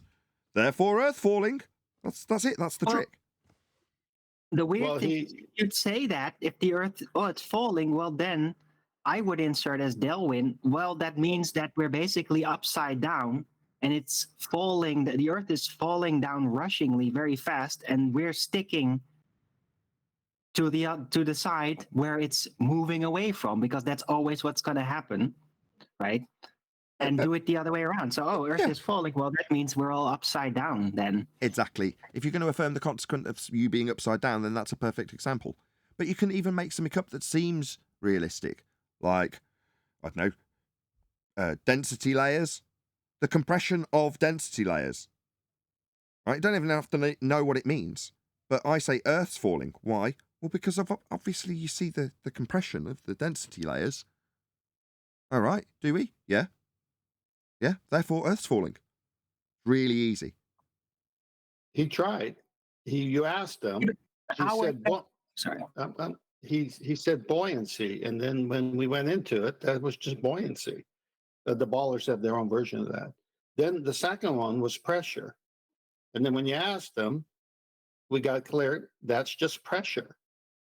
So then what he did, sorry. Then what he did was he knew that he was going to lose every time because obviously he's doing the second part of which is just sharing with the audience, which is find something happening in nature and then ascribe it to affirming the consequent, right? So the whole thing, then he started cursing at you, getting mad at you. And then he did the very thing you said don't do, which is, well, you made claims. Well, yeah, verbatim, you're allowed to share, and then he didn't have one. But our housekeeping questions, do they not know them? We ask these housekeeping questions all day long. It's hard to screw them up. Why don't they repeat one of them? What would happen if they did? There's a Friends example, although it's not very natural, where Rachel sat on a plane about to go somewhere, and Phoebe is on the phone to her while she's waiting to taxi. They're still at the airport, right? The plane hasn't set off yet. And Phoebe tells her that the phalange on the plane is broken and she should get off the flight because she doesn't want her to go on the trip. Now, at the end of the phone call, right, because of information that Rachel's received, she decides to disseminate that information by way of an affirming the consequent fallacy with the other guests or other passengers on the plane, right? This plane is going to crash because the phalange is broken, right? So when the guests reaffirm her position, the phalange is broken, therefore the plane's going to crash, well, we better get off. She just leaves the other passengers to affirm the consequent on her behalf. But the process is the same. You get told Earth is rising up. Why? Well, because of the compression of the density gradients. There's compression of the density gradients. Yeah, we experience it always. It's always happening. All right, what does that mean? Well, it means Earth is rising up. Yeah? Well, we're going to crash on this plane because the phalange is broken. Is there a phalange? Oh, absolutely, this plane's got a phalange, and it's broken. Really? Yeah, therefore the plane's going to crash. We better get off it then. Now, in that instance, just one more part to the example. In that instance, the phalange is made up. It doesn't even exist. No, there is no phalange on a plane. It's made up. It's the surname of Phoebe's made-up name, Regina Phalange. Correct. This makes two times that I've observed. Bone in a finger. Say that again, AI? Just flapping his phalange. What? Stop it. This makes two times now that I've observed that side of the argument coming, doing the same things, not moving forward the argument, with having all this time in between to actually quote Nathan properly. Well, they won't take the time. They'll just say, you said on your show, and Nathan says, okay, but before you say it, make sure it's exactly what I said. They don't take the time to figure out what he actually said. They just make up stuff that's part of what he said. Housekeeping questions would be a hint. But the whole point is, why are they going there when they're coming here to tell us their new finding or new understanding about Earth moving up? And we're saying, if you prove it, we'll blow the bugle with you and sound the alarm to everybody that the Earth is moving up. Can you prove it to us? Phalange. Well, the reason phalange is all we hear. The reason is because they are seeing effects that they're inducing that they don't understand. Then they're going off and making a claim of it can only happen because of this without taking giving it time, taking months or even years to make sure they have all their ducks in a row and it's definitely what they think it is. They're coming out 10 minutes later making a claim about something because they've seen something they don't understand. And now they end up coming onto a show like this, trying to make the claim, and then because they haven't thought about the implications of their claim, and they don't have all the mechanics for the claim, and how their claim has to involve absolutely everything in the world, and they obviously don't understand air and gas pressures and how it all works. And then they're left with nothing but to say, you claim this thing, because they don't have any information about their own claim. Their claim is simply the earth is rising up. You're That's being- the extent of what they have. Sorry. You're being too generous, Brian. Much too generous, right? The reality is, listen to what we're being presented with. We're being presented with affirming the consequence, right? Now, don't let this is what we took apart, what Dell took apart of the ball. So let's not pretend he's not aware of what he's doing. So I don't know why he's doing it, but I do know he's just being a shill.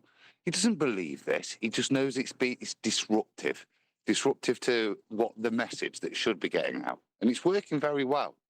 And that's why I'll keep repeating, he's just a shill. Yeah? He's not stupid, he's very clever. Right. Look, he's even programmed his little buddies to come in with the same pathetic little shill tactics. Yeah, yes, I completely agree. And Adam's just peeled back one more layer of the onion, which is very much appropriate at this juncture. Right.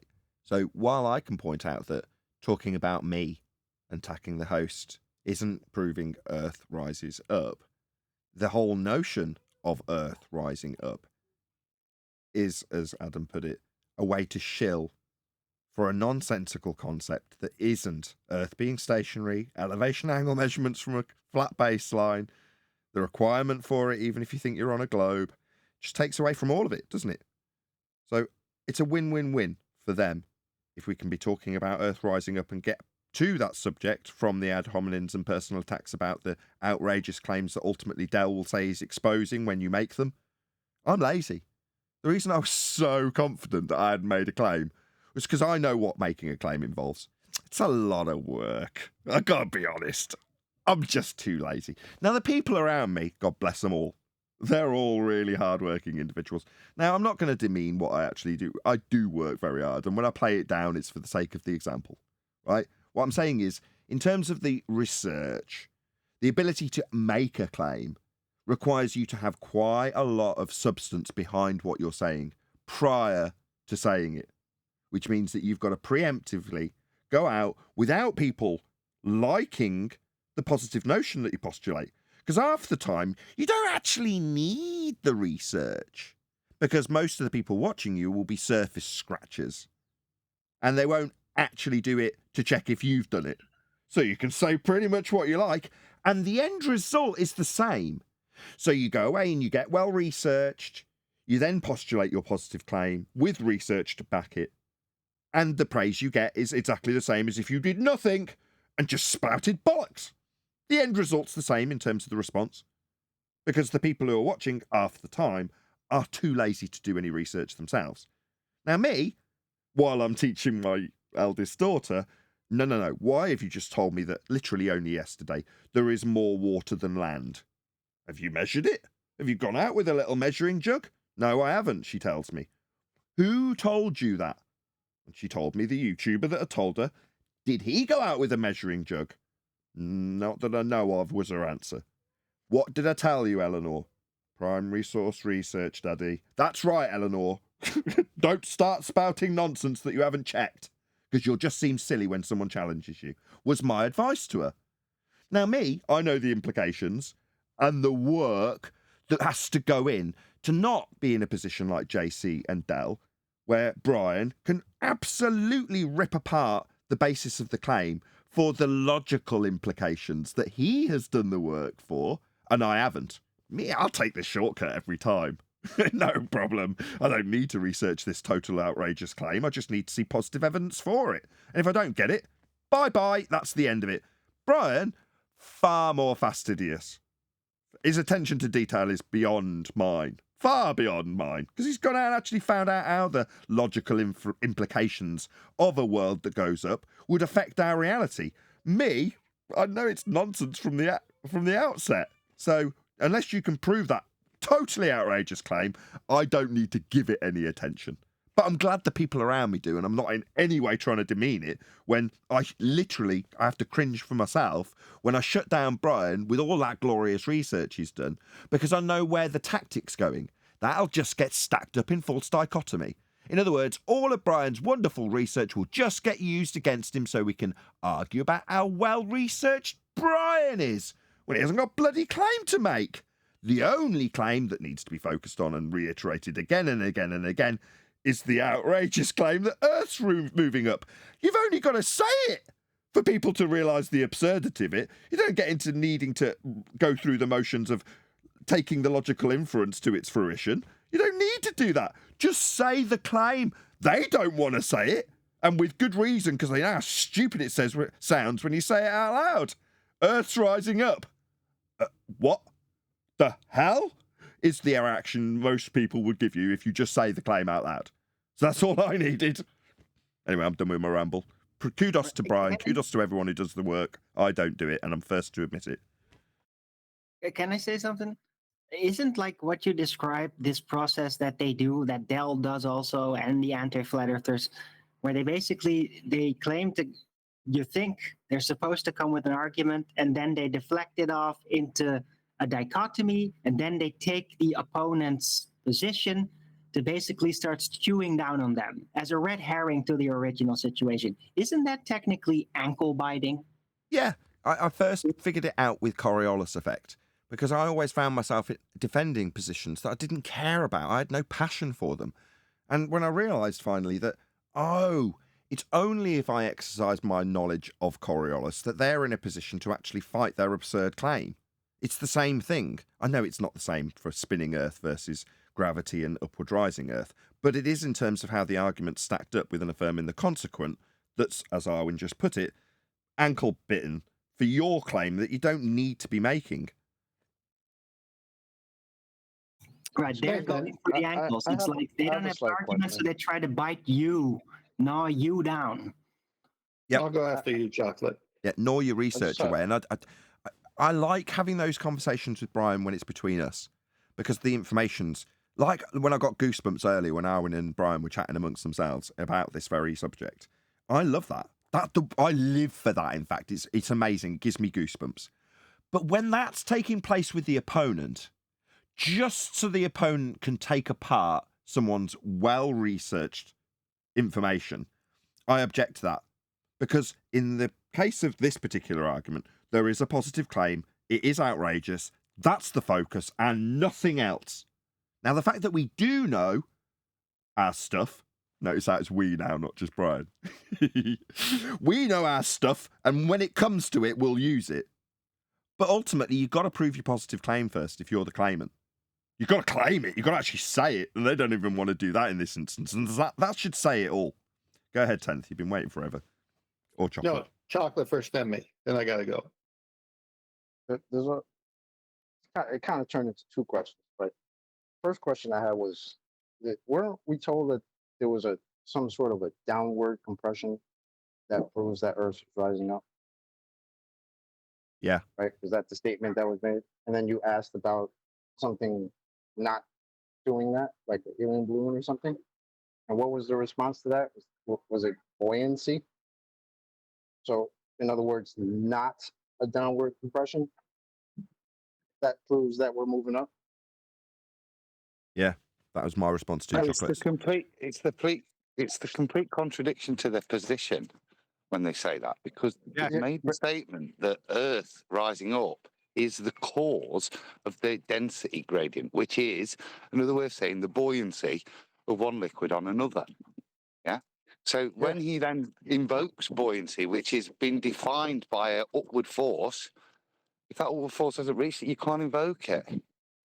So that's exactly my point, because isn't that the same thing with the ballers tell us, why does everything go down?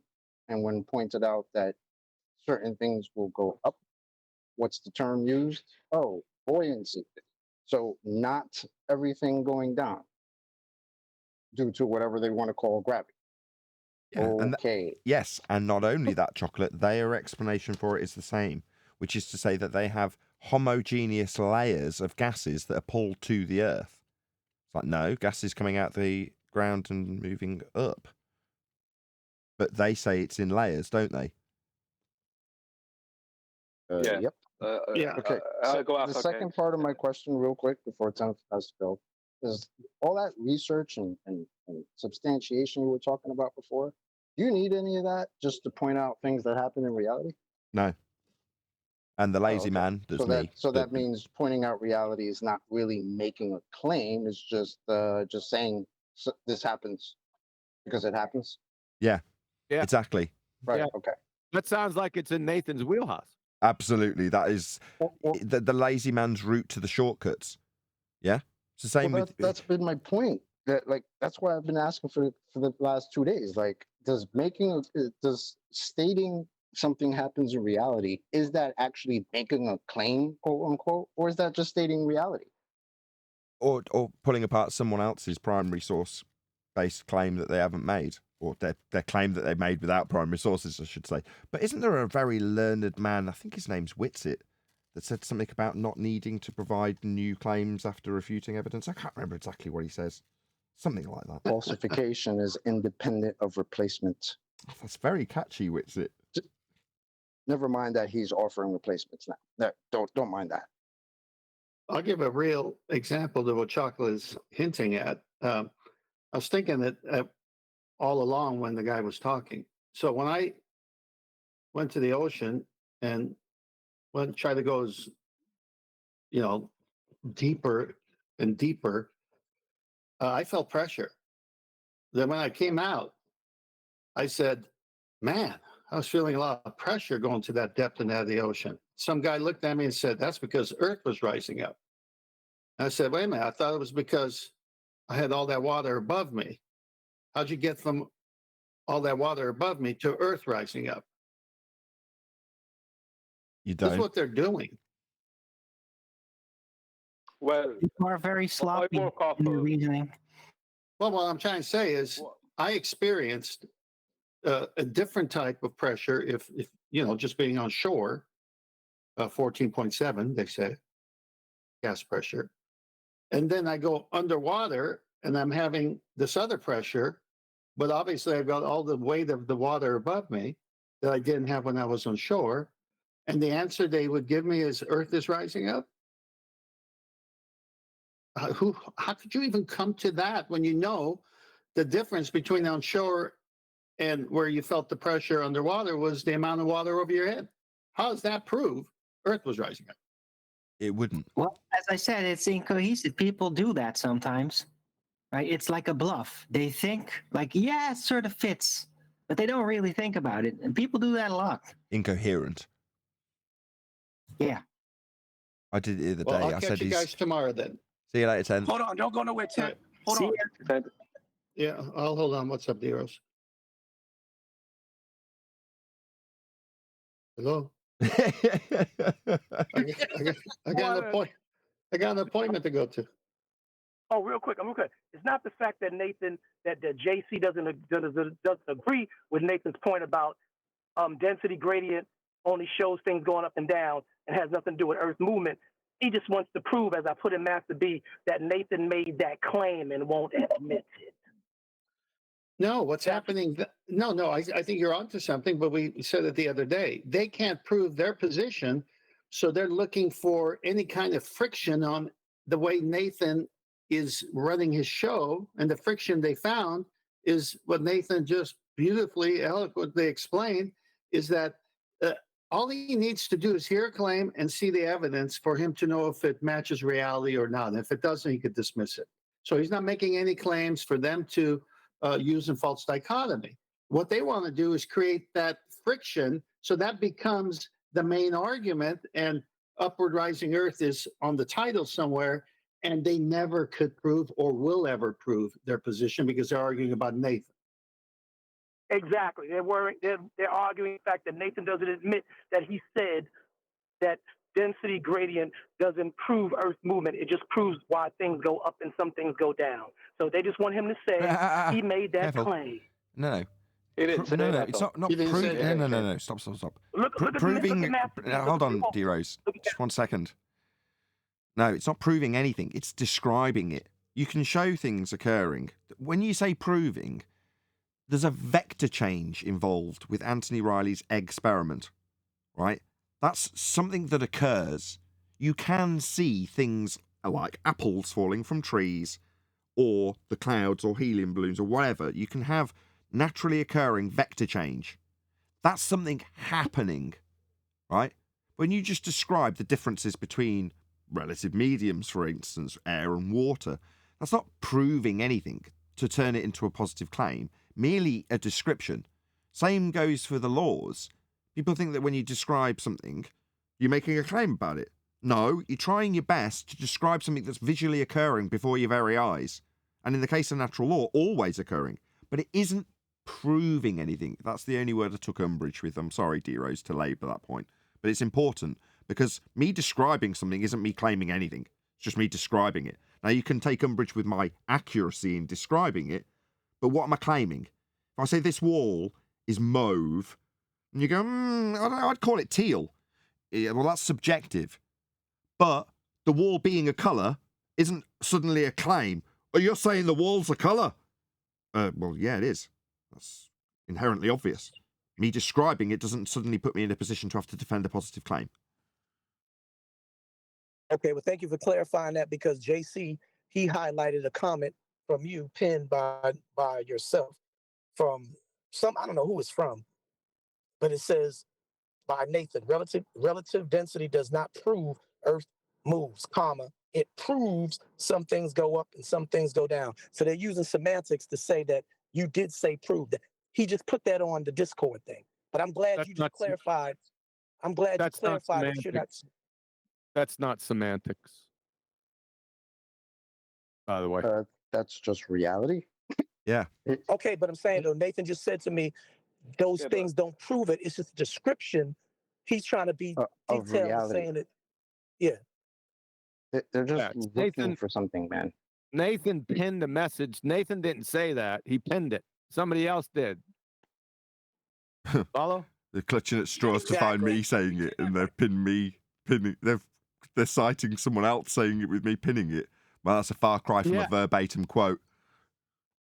Yeah, was that JC again? You circled the pin by Nathan Oakley? JC, it's going to go bad for you, dude. Well, it's already been bad, but it's going to get worse. Just continue on this tomfoolery. Okay? I want you to. Well, I like you, JC. You're much, much more pleasant to deal with than Dell. I still stand by that. He's not listening. He's chat skanking. Just in that add on No, what I hear Nathan you guys was saying earlier. You hear us, guys? What you did do, though, to your credit, JC, you did your damnedest to disseminate what you'd learned, right? Would you agree? You did your best. I'm not trying to be patronising.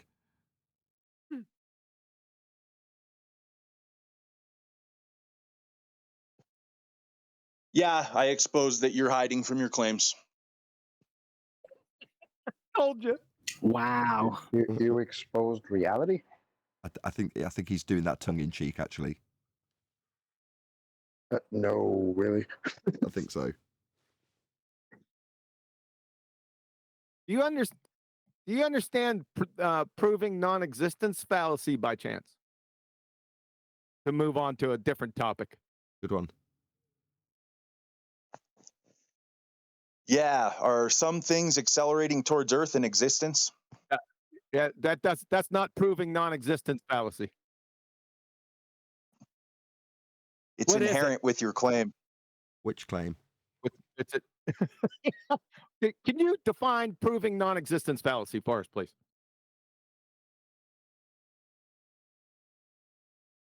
You're supposed to You swear already- now. You already defined it. Were you here when he defined it yesterday, JC?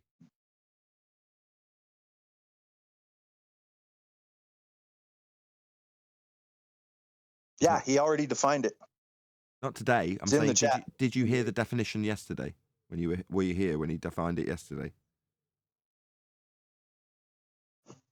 No, I read it in the chat. Oh, Same okay. same difference. And prior to you reading it in the chat, were you aware of that fallacy? Because I wasn't until yesterday.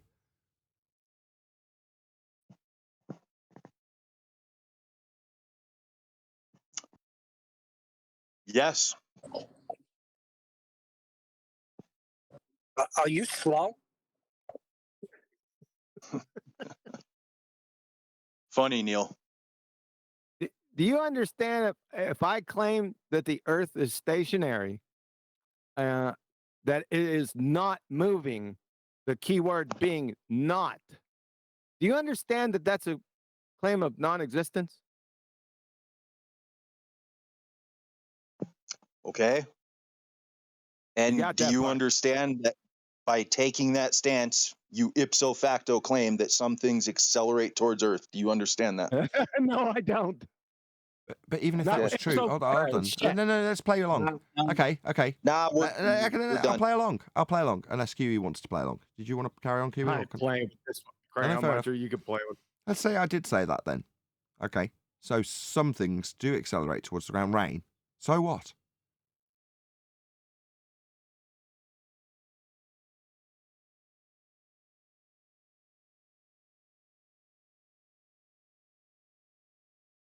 Yeah, now what? Just give him a moment to think. Gathering his thoughts. I already done told you we're done. Oh, you guys are done. You're not. Leave me answer this, please. Can I just reiterate the question? Reason with him. I've just agreed with I'm you. not reasoning with But him. I just agreed want to with point him. something out. I'm going I along just with want him, to and he's point saying something no. out. Okay. So He doesn't want to talk to you, Nathan. Pardon? Right. He doesn't want to talk to you. It's not going to happen. I just want to point out something that is based on a misunderstanding. One of the three questions I asked Dell the other day was, how come a stone falls faster to the ground than a helium balloon goes up? Now, there's other questions within just that one example I got asked, right? And Dell said the stone is decelerating.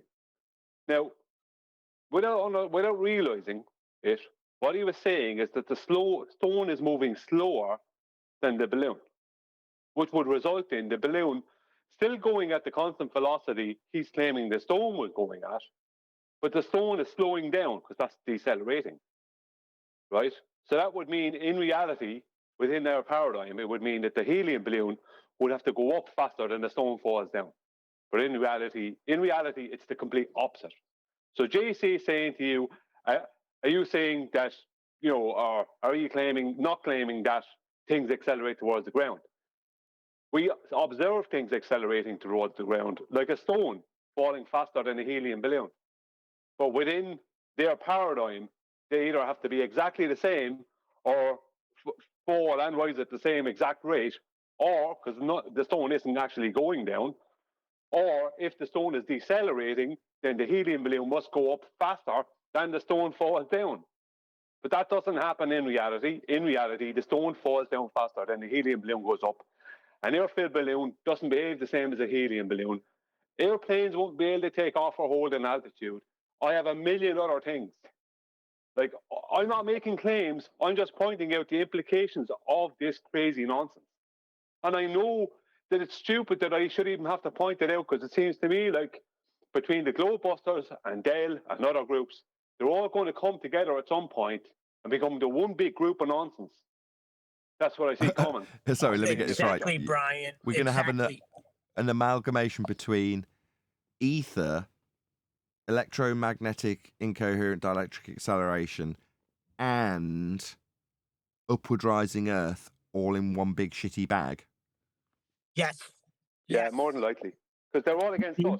We're the common enemy. So they're going to at least, they're either not already on the same side, or they're all going to be on the same side.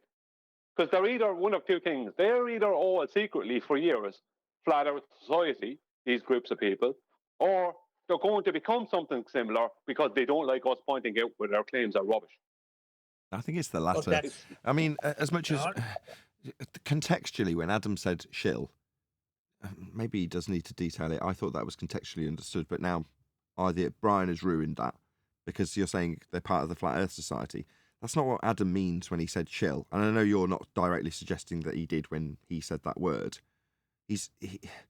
No, I don't like that kind of speculation. You can only react to the fruits of their work.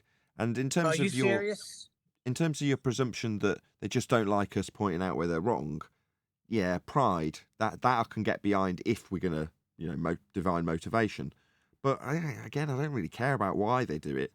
If Jaron's, for example, saying science doesn't prove anything, and then Wiki scrolls his way through science doesn't prove on the first 10 results, we can then point out why and how science does prove things and give examples of when it has proven things and benefited humanity.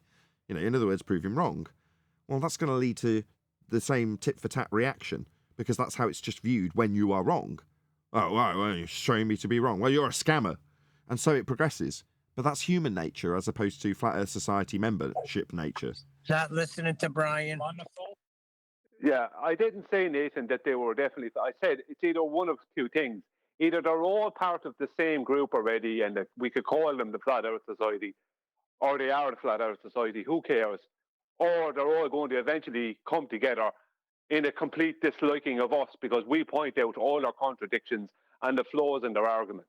We are their problem. They want rid of us as much as the ballers do, or at least they will do. That's where it's going. Really? Regardless of who they FED are. bad. FED bad. Is that right? FED bad? Because what? Yep. Because what? It's called short willy syndrome. I don't know what that means. White man disease. What's going on, Luis? What do you mean, short willy syndrome? What do you think I mean? It's the white man disease, small penis. On the phone. No, I know what he said. I just don't know what he means in context. How you're just gonna have to break it down for me, I'm afraid. I don't think I could break it down any further than it is. Okay. It basically means they have something to compensate for in their ego. So usually based upon a personal shortcoming that is enhanced within their own consciousness, and to compensate for that, they overdo something else in life. This is frustrating.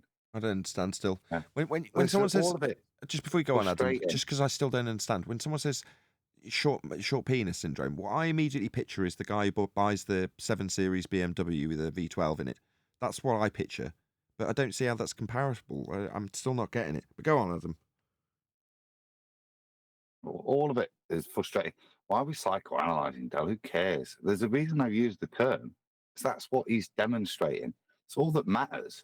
All that needs pointing out. We don't need to think he's got an inferiority complex or any other issues, or he's got some Machiavellian scheme lined up with the flat earths. I don't really care. I just want people to recognize his behavior for what it is and know that he's been in this game long enough to know what he's doing. It's not of any benefit, and he knows when he's using fallacy. With that, I'm going to say a huge, massive, enormous thank you to both Discord and G+ panels for making today's after show possible. Of course, a massive thank you to all of you in either Nathan Oakley 1980 or Nathan Oakley Premiering Streams for hopefully smashing the super chat, liking, commenting, sharing, subscribing, joining as a Nathan Oakley 1980 channel member, and all that good stuff. I've been Nathan Oakley, and I will see you all in the next video.